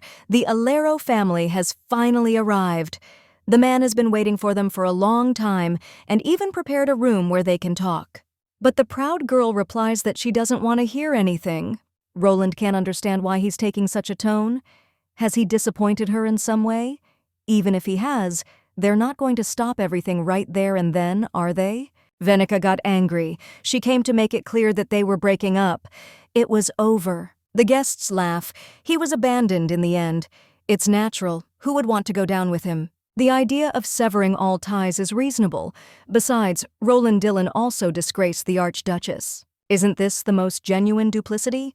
He broke off his engagement with the Archduchess, but never denied that they were lovers. These words made the young man darken and break out in a sweat. When the Archduke's carriage had already left, everyone's attention shifted. There was nothing holding the guests back any longer. Everyone became bored and began to disperse. Roland tried to stop them because the banquet was not over yet, but the attempts were countable. If people leave, then what will he do with the expenses incurred? The events take place in the Archduke's mansion. The characters manage to return. But the main character doesn't know what to do next, because according to Cystine, the doctor won't help. Rebel asks if there is another way to calm his magic. The man says that there is one place at the edge of the garden where he planted raya flowers. The girl remembers, are these really the same ones? The aphrodisiac she wrote an article about? The characters came to a small clearing of these plants. The young man took the flower in his hands, but nothing seemed to happen. But literally a moment later, his mana began to drain. Rebel didn't know that Raya could suppress magic, so she was very surprised. It is not a publicly known fact, but before meeting the Archduchess, he relied on them. The beautiful pink flower turned black in Cystine's hands. Now the girl understands everything. These flowers are popular with the people. They are taken apart like hot cakes. Therefore, in order to buy several at once, you need to do it in secret. The main character blushed. Without knowing it, she wrote that article. Noticing the reaction of the bride, Cystine asked her to tell him what she was thinking. Rebel panicked. Did he really guess? She decided to apologize and said that she had misunderstood everything when she read all those articles. Raya is also used for other things, for example, energy. But now everything was clear. He explained everything, and she personally saw that everything was in order. The man turns completely red and covers his face with his hand. He has a smile from ear to ear and he laughs out loud. This view made the main character fall in love even more. A new day has arrived. The sky is bright blue, not a single cloud.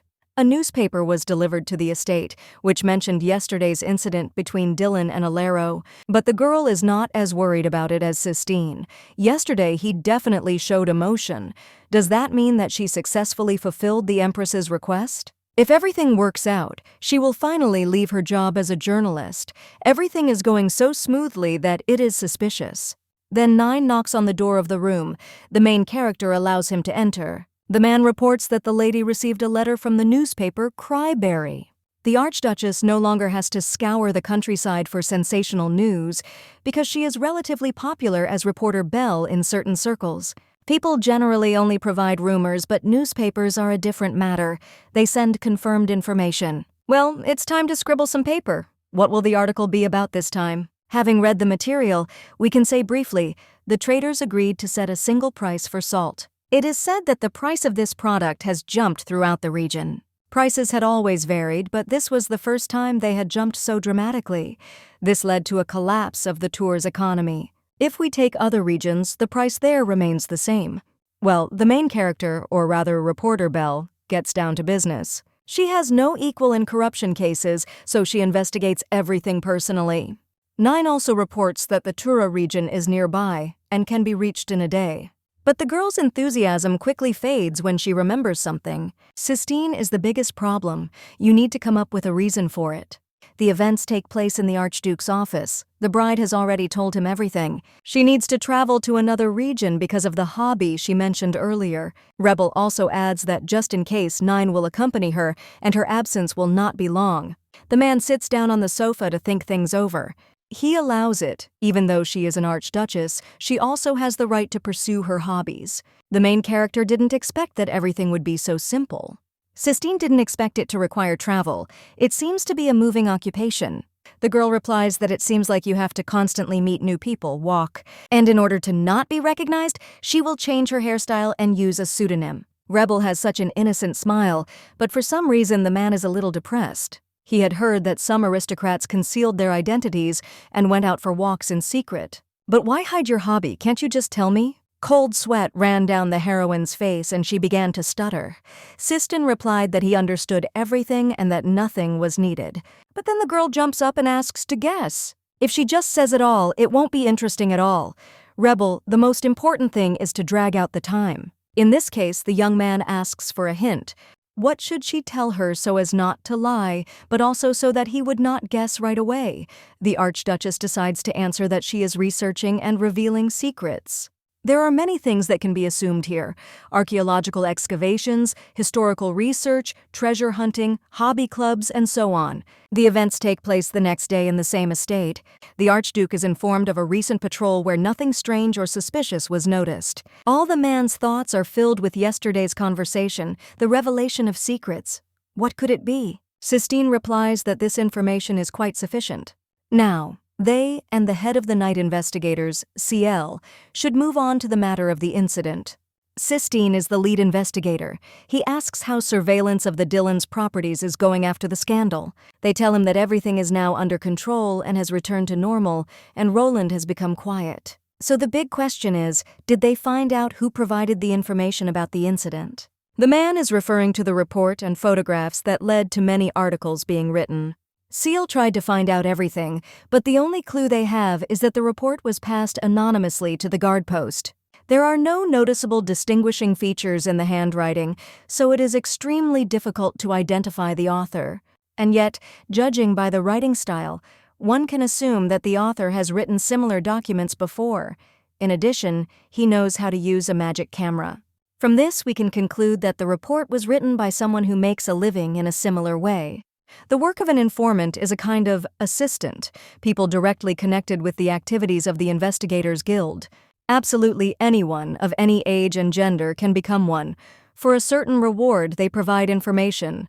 When the man looked at the documents, it seemed as if this informant had conducted his own investigation. Here, the young man remembered the words of his bride and began to think. This is not related, right? Many hobbies are active.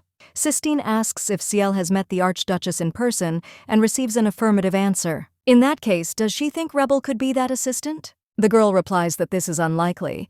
At least, as far as she knows, she has not provided information to the night investigators. The Archduke seemed to have been hit on the head and awakened from his thoughts. However, many assistants still do not reveal their identities. Even if she were one of them, no one would know. If Rebel really was an assistant, that would explain a lot, like the fact that she had a job, but there was no mention of it in the newspaper. Or the fact that the members of the Investigation Guild couldn't find her last time. And also adding that she hid everything until the very end and her hint.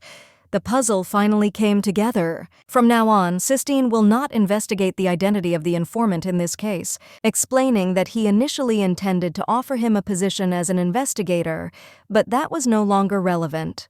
The man is not sure whether his fiancée is the informant, but in any case he would like to avoid trouble. Since this was the hobby she wanted to pursue, even as an archduchess, he would pretend for now that he knew nothing. The events take place the next day near the Archduke's mansion. The manager is extremely surprised. The lady, of course, mentioned that this is her hobby, but such a carriage and appearance, with all due respect, but she is an archduchess. Halia remembered the words of his lordship. He asked not to ask questions and just support. The maid simply bows and says that there shouldn't be any problems since the region is close, and the shades of Her Majesty always accompany Rebel. The main character thanks for understanding and asks not to worry. Well, they set off on their journey together again with 9. The knight asks what are her ladyship's plans. At the moment, the girl is thinking about digging under the traders. Some of them decided to monopolize the sale of salt and entered into a price conspiracy. First, we need to deal with them, and then with those who supported them. Price fixing is not easy, even for those at the top of the trading chain. Even their lord turns a blind eye to it. In addition, they would have to somehow limit the import of goods from other regions. They definitely have aristocrats behind them who get their share of this. 9 says that the lady is truly amazing, to figure everything out so quickly. But unlike Dylan, it will be much more difficult to catch these people red-handed. It is unlikely that even the merchants themselves know who these aristocrats are. Besides, when important figures try to hide something, the case will not be closed in 2 counts. The investigation began with doubt and uncertainty. The main culprits were the traders from Tilla and Nia. This was relatively easy to find out. But here are the proofs and reasons. Even shadows couldn't help here.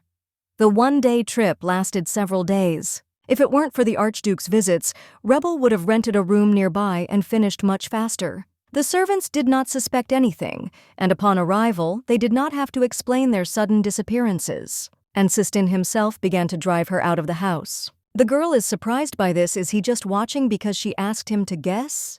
Had the man figured it out? But whatever the case, she should finish the job as soon as possible. Dragging things out even longer is not an option at all. But it was only the calm before the storm. As much as she wanted things to be calm, it certainly wasn't. All the characters are very tired during this time. The lady wishes the shadows a good rest. Tomorrow they will be on the road again. Rebel was wondering if Cystine was sleeping.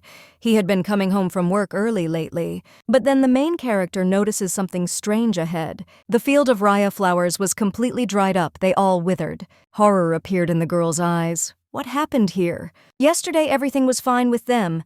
Could it be that the Archduke has become ill again? The girl ran as fast as she could, and the surprised manager reported that the gentleman was in his office.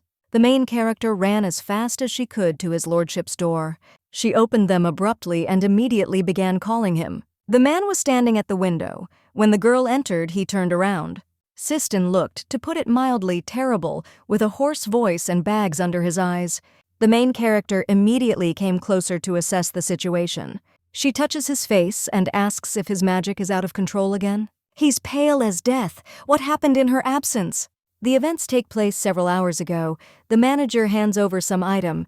It was found near the Great Hall. No one saw who left it, and the sender's name was not indicated either. The envelope contained a bunch of different photos of Rebel.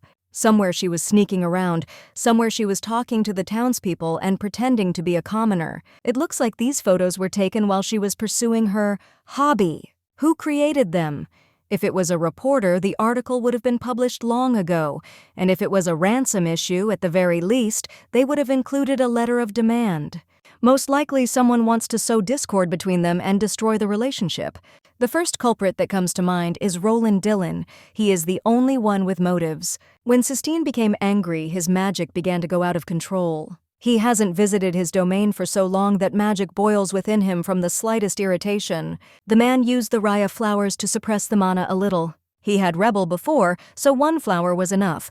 No wonder she was so worried. He, of course, is not sure that Roland Dillon is behind this, but if the girl finds out that she was caught red-handed, she will be shocked. Cystine decides not to tell anything for now and tells her fiancé that it is because of loneliness. The main character doesn't understand what this sudden romance is about. The Archduke continues. When she is here, his magic calms down. The girl removes her hand. It seems these words convinced her a little.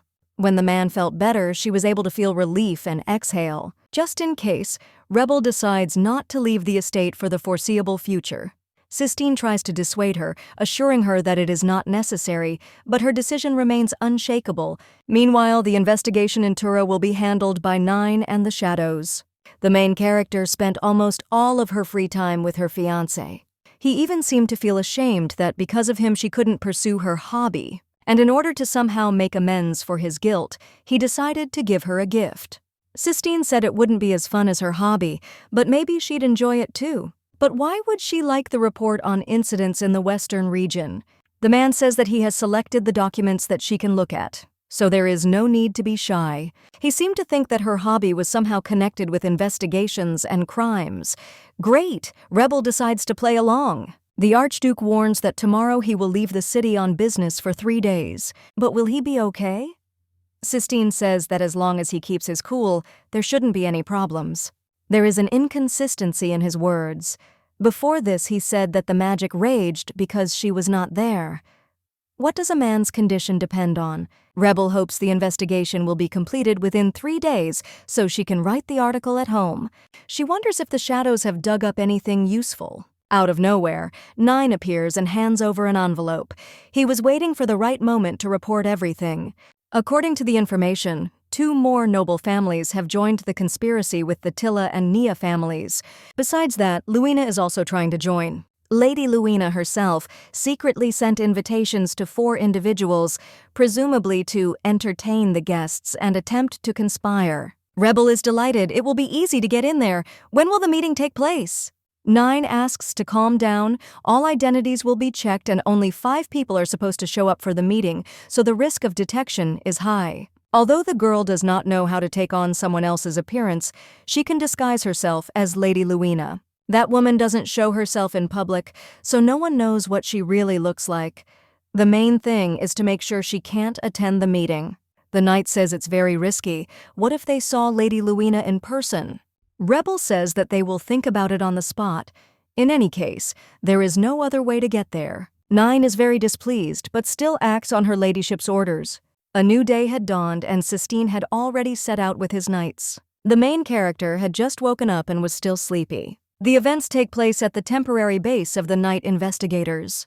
The Archduke announces that in 2 days secret negotiations will take place at Viscount Pettia's. Louis must disguise himself as him and infiltrate the meeting, while the others lie low and remain on guard. But people are reporting that there is a small problem. The man was poisoned by something, most likely during breakfast.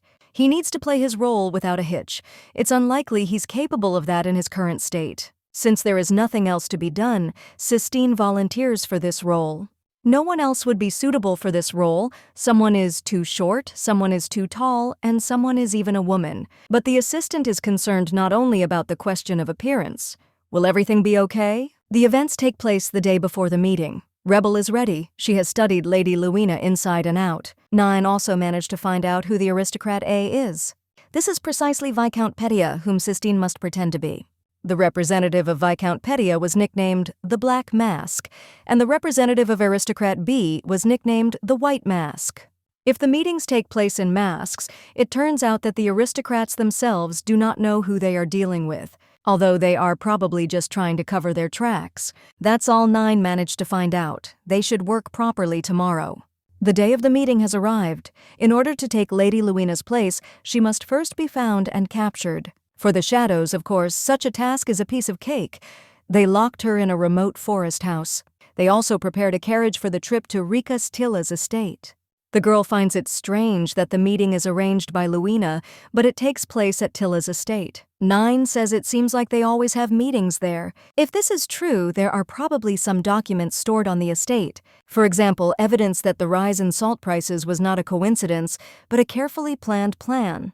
Rebel orders a thorough search of the estate while the meeting is taking place. Here comes Tilla. The event has already begun. The man can't wait to finally see Luina in person. No one knows what she looks like, but she always wears a black dress and a wide hat. They say that her eyes are as black as the deep night. The aristocrat is simply impatient. I wonder what she's like. The sun was already setting, and the main heroine of this event finally arrived. Rebel looks wonderful even under cover as she greets Rika's. The man is very surprised. She is not at all what he expected. Only the hat fits the description. He remarks that her eyes are said to be as black as night, but they are probably more like a sunset. The girl replies that she is simply wearing new magic lenses. Other representatives wear masks, so she thought that there was no need to show absolutely everything. However, the rumors turned out to be false, which left the man a little disappointed. But in any case, the main character did well, and no one suspected her. Rebel asks if the others have arrived. He really wants to discuss their business. She turns around, and there they are, just in time. 3 men, Mr. Nia, Mr. White Mask, Mr. Black Mask. Could this really be the very same representative? It would be strange to call them that, of course. Among all of them, a man in a black mask stands out. His figure seems very familiar to the girl. Or is it just a figment of her imagination? Cystine also seemed to suspect something. After all, there is a connection between them. The man keeps looking at Luina. Is she different from the description and is wearing lenses? Those scarlet eyes remind him so much of the main character. The characters go inside and their carriages will be taken care of. The man in the white mask is the first to speak. He has heard rumors that the girl has made good money in the South. How did she manage to increase her sales so much? Rebel replies that compared to the gentleman, her sales are insignificant. In part, she was just lucky. It seems the conversation is going well, although Cystine already knew about the white mask's profit. So he's going to add something about the deal in the South. The man spoke in a tone as if he were reading an excerpt from a trade register, clearly, officially, and in absurd detail. Everyone present fell silent and the atmosphere changed. The girl thought that this person needs to take a robot test. Who is he anyway? The events take place several hours ago. The knights tied up and locked up Viscount Petia and handed over the mask. That person is probably not very talkative, so you should refrain from talking. The main thing is to be careful, because even with such cover, his lordship can be exposed. The subordinates were worried. Will everything be okay? The captain has always had very poor acting skills. They hoped that he would simply keep quiet and not attract attention, but he failed here too. The girl didn't understand why he had to go into such detail. Had he really memorized everything? Haven't you heard of the saying, "My tongue is my enemy"? That was so suspicious. Rebel decided to smooth things over by saying that the man was so well informed. Then he knew better than anyone that her boss simply had to be part of this deal. Mr. Tilla should have told everything already. If they join, the income will only increase. The guests said that their masters had already given their consent. If Luina joined them, their influence would expand to the south. The white mask turns to the black one and asks what he thinks about this. Rebel is in anticipation of what he will say this time. He makes a strange gesture like okay, with a shaking hand. This answer left the main character completely stunned. Night has come. The girl decided to take a break today and sign the contract tomorrow, but something is uneasy in her soul. Among all those present, one person stood out, whose behavior was much more suspicious than her own. At first, 9 doesn't understand what the lady is talking about. But now the main character is sure that not only she is a spy, but also the Black Mask. Had the traitors from Tura really told the journalist something? For some reason, that man's voice seemed familiar to her. The knight says that anything is possible, journalists are not, but such a person was sent undercover. Their newspaper should do a better job of checking the competence of its staff. The girl turned into a guy again. She had already filmed the entire estate. 9 found nothing. During the meeting, they thoroughly searched every room. Rebel was sure that the book was here. Was there really not a single locked room? Then the main character thinks there must be something else. Estates, although very rare, do have secret rooms. We need to check. The girl tries to move the wall, and 9 asks if it's too much. What else can you trust if not your gut feeling? This mansion is only used as a place for secret meetings. Moving shelves will be their next destination. But before starting, the knight gives the lady a magical artifact which can be used to escape. Rebel laughs. What could happen when he's around? But she still has to be careful. It is worth remembering that there are other detectives snooping around the estate. Now, fortunately, he does not feel their presence, but these people are no pushovers. In any case, a girl should keep her ears open and not forget about her safety. The main character reached Rickus Till's office. It would be too obvious if there really was a secret room here, but as they say, if you want to hide something, hide it under everyone's nose. When Rebel began to act, she saw how much dust and cobwebs there were. But some books didn't have it at all, and they're worth checking. It's obvious that they've been taken out a lot, so maybe that's a clue. But the attempts of the main character were even. There was nothing like that. Rebel realizes that she no longer has time for this nonsense. But then she hears some strange sounds behind her. There really was a secret room. The wall moved aside. Rebel was delighted. Her guesses turned out to be correct. Before going inside, she shouted to 9 that she had found the entrance. The main character began to descend the spiral staircase. As soon as the girl disappeared from sight, the doors closed silently as if nothing had happened, leaving only books scattered across the floor. It was much cleaner inside and there was good lighting. Rebel checked everything, one by one, so as not to miss anything. She noticed some strange books on one of the shelves. She tried to reach, but she couldn't. Her height didn't allow it. But then a man's hand came to her aid. The girl thought it was 9. She turned and thanked him.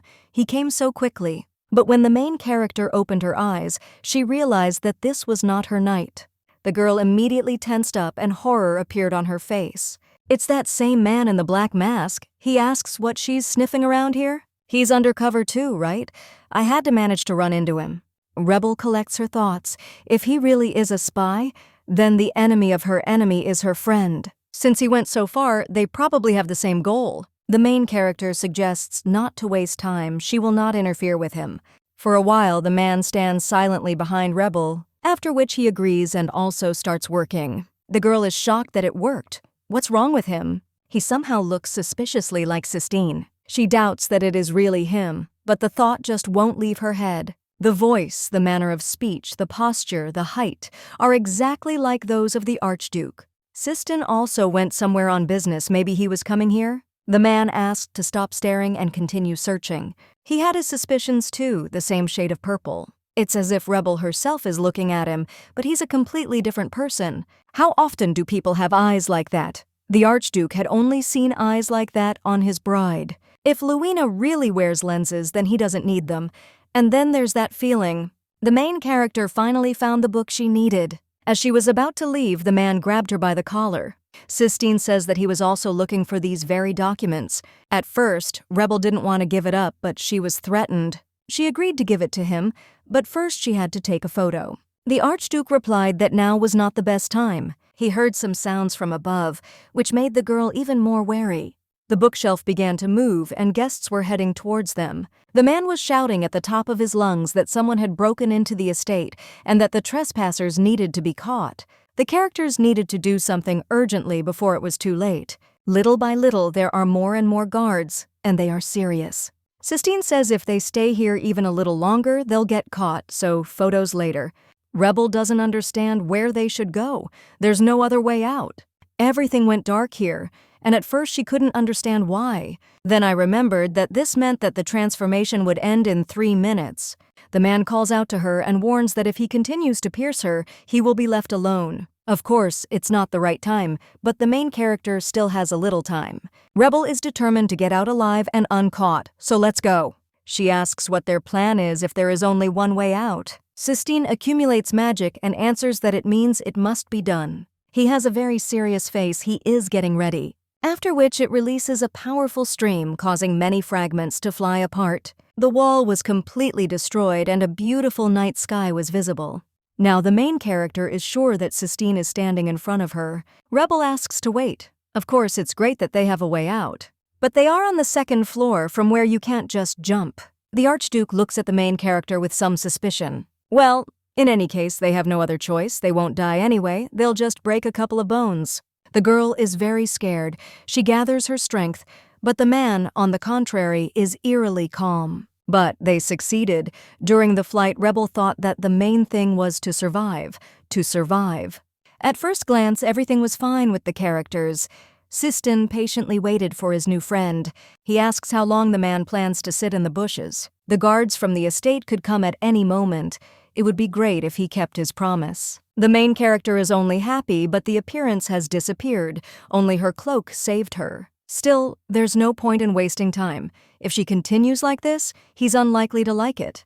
We need to come up with something, especially with what is noticeable first. Voice? I'll have to try to speak in a low tone. Rebel suddenly jumps up from the bushes. It won't take long to get scared. She carefully places the book in the man's hands and asks him not to move. The main character captures the pages with her magic camera, but Cystine immediately noticed everything and began to suspect something. The man became taciturn and his height decreased. Is this somehow connected with the fact that he put on a cloak? Rebel is shaking all over, and without his nagging, she'll have a heart attack now. The man stops her. If she doesn't answer, it means there is something to hide. The main character understands that things won't go this way. It's getting too dangerous. The girl pushes the hand away. She took the photo, so it's time to run away. The Archduchess rushed away, only her glittering heels flashing in the distance. But Cystine said that he had seen everything that was needed. There was no point in chasing. The knights have already searched for their master. It is time for them to leave too. The White Mask was a representative of Count Daniel. He thought that everything was covered, so he quickly confessed. The man hands over the ledger, as well as the contacts of the accomplices.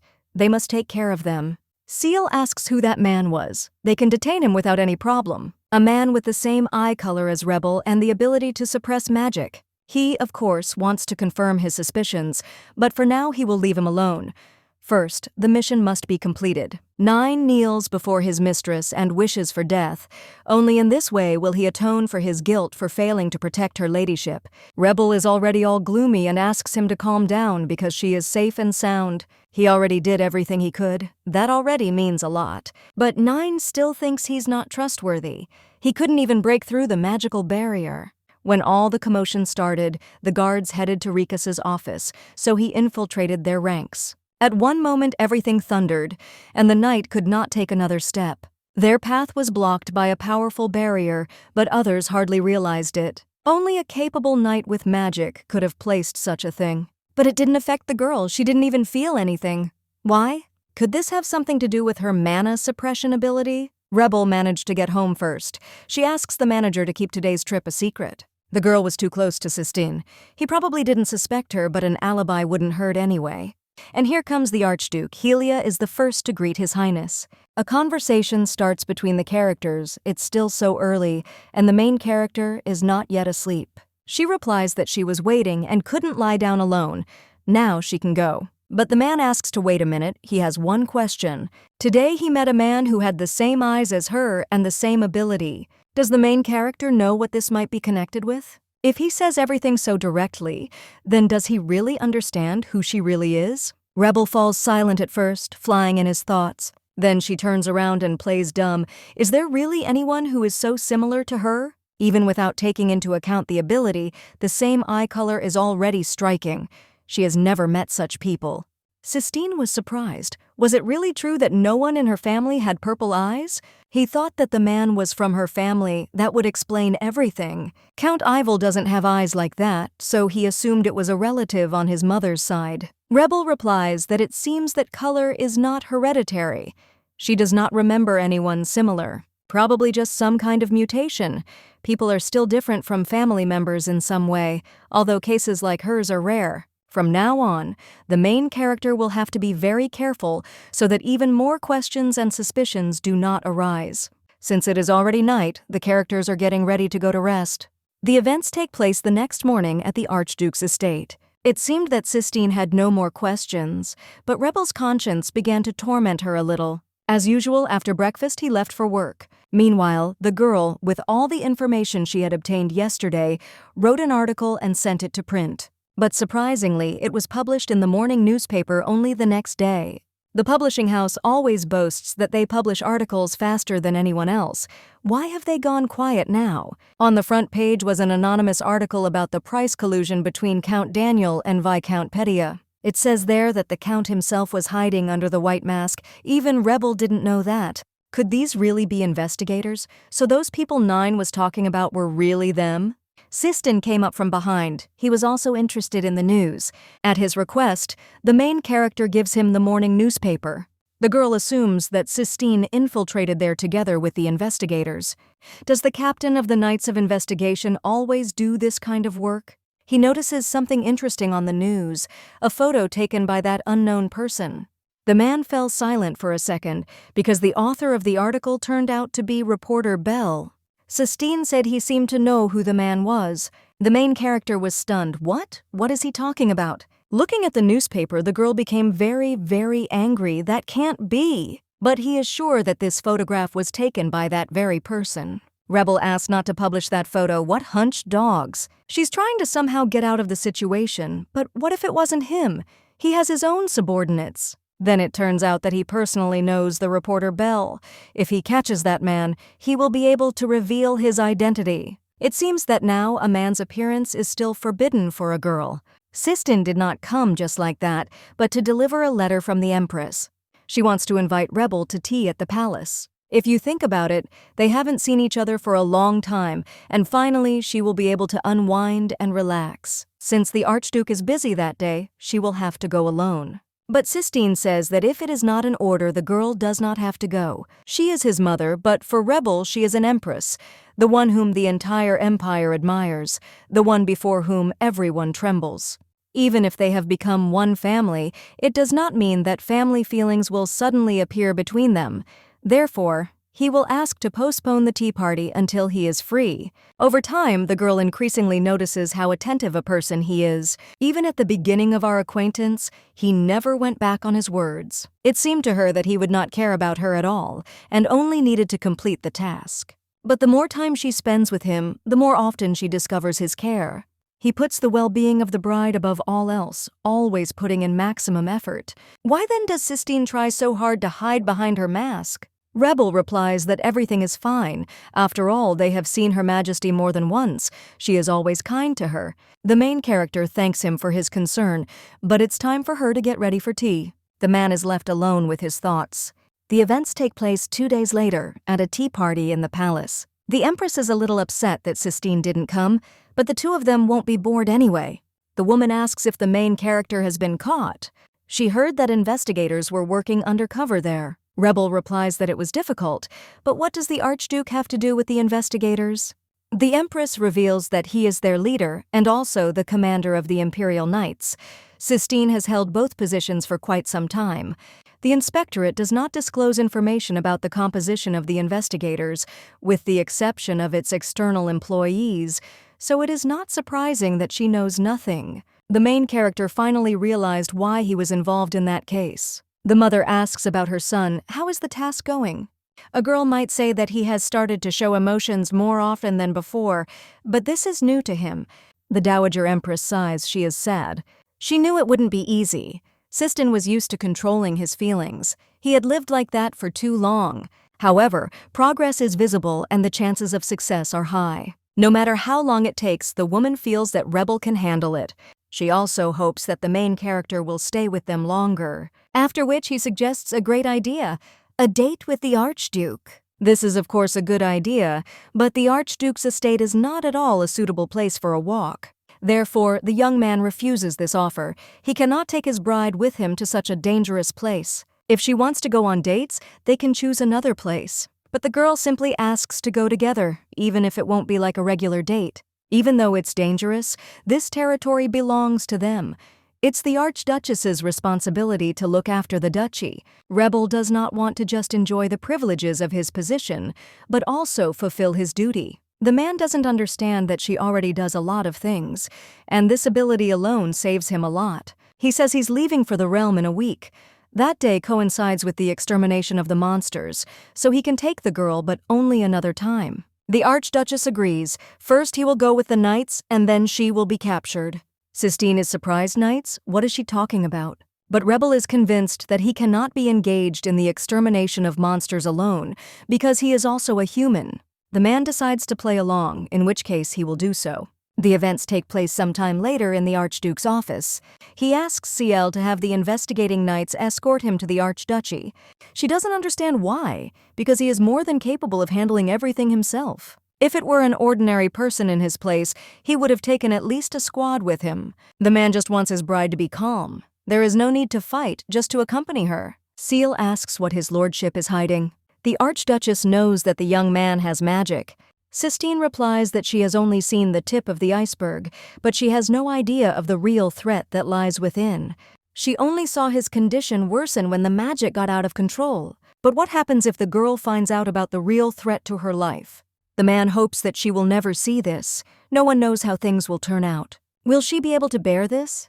Will you stay by her side? Just a small precaution to keep their lives calm. The events take place several days later in the Archduchy.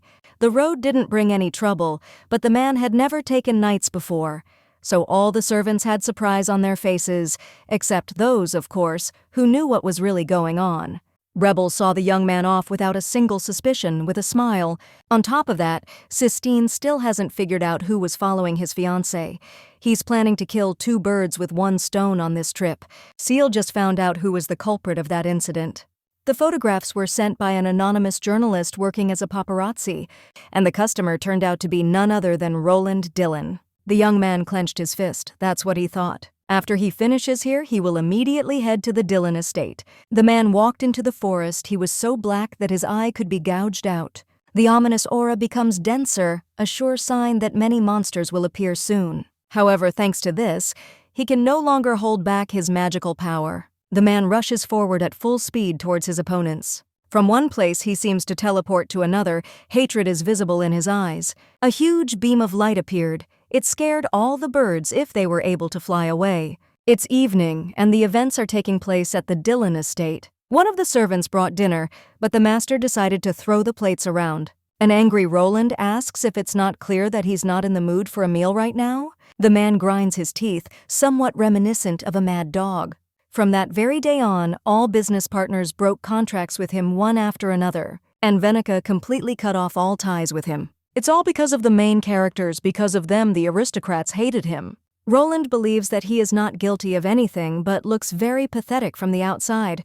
The maid runs into the room, panicked, and calls for the young master. She reports that His Grace, Archduke Duranta, has arrived. The man asks with a smile what brought Cystine to his humble abode. But then his gaze becomes worried. He tensed up. All the young man's clothes were stained with blood. Roland asks what happened. He will prepare a replacement suit immediately. But his lordship asks not to strain himself. He does not intend to appear in a proper form in front of someone who dared to interfere in his wife's personal life. The aristocrat's face darkened and sweat appeared on his face. At first he tried to play dumb, saying that he didn't understand what they were talking about. But his lie was quickly exposed. Cystine already knew who had sent the photos. The man spent all his last money on this. There will be no other chance, and there is no turning back. Roland says that this is the only way he could expose Rebel Evola. Everyone must know that the Archduchess, who should be the very embodiment of greatness, in the past led a dissolute life, spending her nights with commoners. His lordship's reaction was incomprehensible, but he chuckled. The man believes that they are obliged to believe him, because the evidence was not only photographs, but also confirmation from his ex. Cystine gets up from his seat and asks if that's all he wanted to say. He sits here and tries to slander Rebel. If the Archduke continues to listen to this, he will no longer be able to answer for his actions. Roland doesn't understand what the problem is, he's just telling the truth. His Highness is becoming more and more irritated by this. The magic is getting out of control. The aristocrat asks to think about it. Rebel is dressed like a commoner and is wandering around God knows where. And it's closer to evening. What could this mean if not betrayal? The young man's eyes are filled with hatred again as he orders Roland Dillon to shut up. There is a huge explosion, and debris flies everywhere. The estate was reduced to pieces, but the man remained unharmed. He didn't even immediately understand what had just happened. His lordship stood before him. He seemed wild, like a beast. But despite his anger, Cystine still retained his sanity. But if he dares to defile Rebel with his filthy mouth again? Did Roland really believe that he would believe him and not his wife? The Archduke warned that if he approached her again, the next time the fate of his estate would befall him too. The aristocrat fell to the floor from fear and helplessness. It was hard to believe that a person could destroy half a building with one blow. Roland is shaking all over and thinks he is a real monster. The events take place the next day. Rebel is going to attend a banquet to dispel the closed image of the Archduke's family. From the footsteps, it was clear that someone had returned to the estate. The manager confirmed that it must be his lordship. The main character immediately rushed to the door to meet her beloved. But the man was completely exhausted and literally collapsed onto her shoulder. Seal was there all this time. That was the only way he could return safely. The girl and the servants carried the young man to his chambers. A bright ray of sun fell on Cystine. He finally opened his eyes. Rebel is glad he woke up. It must be hard to fight monsters. She says that he returned in the morning, and now the next day has arrived, which means he slept for about 20 hours. Cystine was very surprised by this figure. Was everything really that bad? But it seems to be true because he still feels tired. The girl had already read the news, where her fiancé had caused a real stir. The articles were published very quickly, saying that half of Dillon's estate had been blown to smithereens. The deputy head of the investigators reported that the man went there because of her. Why didn't the Archduke say anything about the photographs earlier? But he didn't want Roland to disturb her in any way. Rebel thanks her, of course, but he personally intervened and even used magic. She would have found out anyway. The man didn't think about it because all his thoughts were filled with revenge. After Cystine found out that the culprit was that bastard, all he wanted was to deal with him personally and as soon as possible. And he didn't want to use magic on purpose, it was an accident. The Archduke only wanted to issue a warning. This power should not be used against humans at all. It was for this reason that the man first went to his domain. By unleashing magic there, he thought he could control his emotions. However, with every word Dillon spoke, something seemed to boil up inside him. Cystine felt the mana overflowing him again, but it was too late and he had already destroyed half the mansion. However, the man was unable to control the magic because Roland insulted his fiancée. If he tells the truth, it will reveal the fact that he could become a monster. Many people could not come to terms with this fact and eventually left him. But Rebel is too important to him. He can't let this lady go. In that quiet life that he wants to protect, she has a special place. The young man did not make anything up and said that he would explain everything later. The events take place again at the Dillon estate. The father is furious. They have lost everything. When there is no more hope left, Roland remembers the invitation. He was promised everything his heart desired: power, honor, or glory. The main thing is to find the money. He is even ready to sell the estate if necessary. The father asks what he has in mind, but he only replies that he will figure it out himself. First, Roland needs to regain power and honor, and then the money will come. The young man arrived at his destination, the Rella Boutique. Inside, everything seems ordinary, an unremarkable place for aristocrats. Delena is met by a young blonde. She is happy to welcome the guest. It seems that the girl was waiting for this man and will gladly take him underground. The man was a little scared, but there was no other choice. He opens the door and begs fate to bring some luck into his miserable life. But luck and bad luck are two sides of the same coin, aren't they? There were a lot of people inside, all of them gambling. Roland was shocked. What?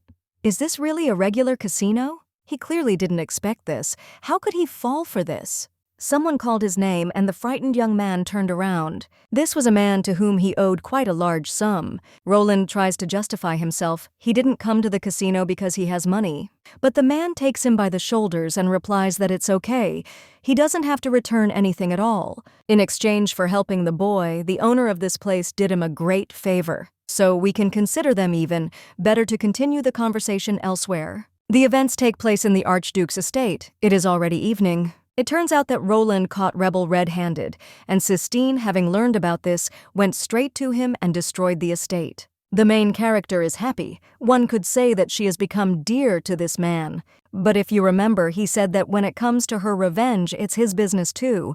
The Archduke also mentioned that he did not release the magic on purpose. The girl feels that it is becoming increasingly difficult for him to control himself. If she wants to discuss this with him, she will have to approach the issue delicately. Rebel can only watch from the sidelines, but she so wants to help. It was time for the main character to go to tea. It distracted her from her thoughts. Before that, she changed her clothes and put on beautiful jewelry. Helia emphasized that Her Majesty knows perfectly well how to decorate a girl's outstanding appearance. But recently, something has started to bother Rebel. She has been attending more and more events. The Archduchess often wears things given to her by the Empress, and therefore has attracted a lot of unnecessary attention. She's trying her best to get used to it, but something is unsettling to her. At this rate, all this will lead to anger, hatred, and suspicion of the Emperor.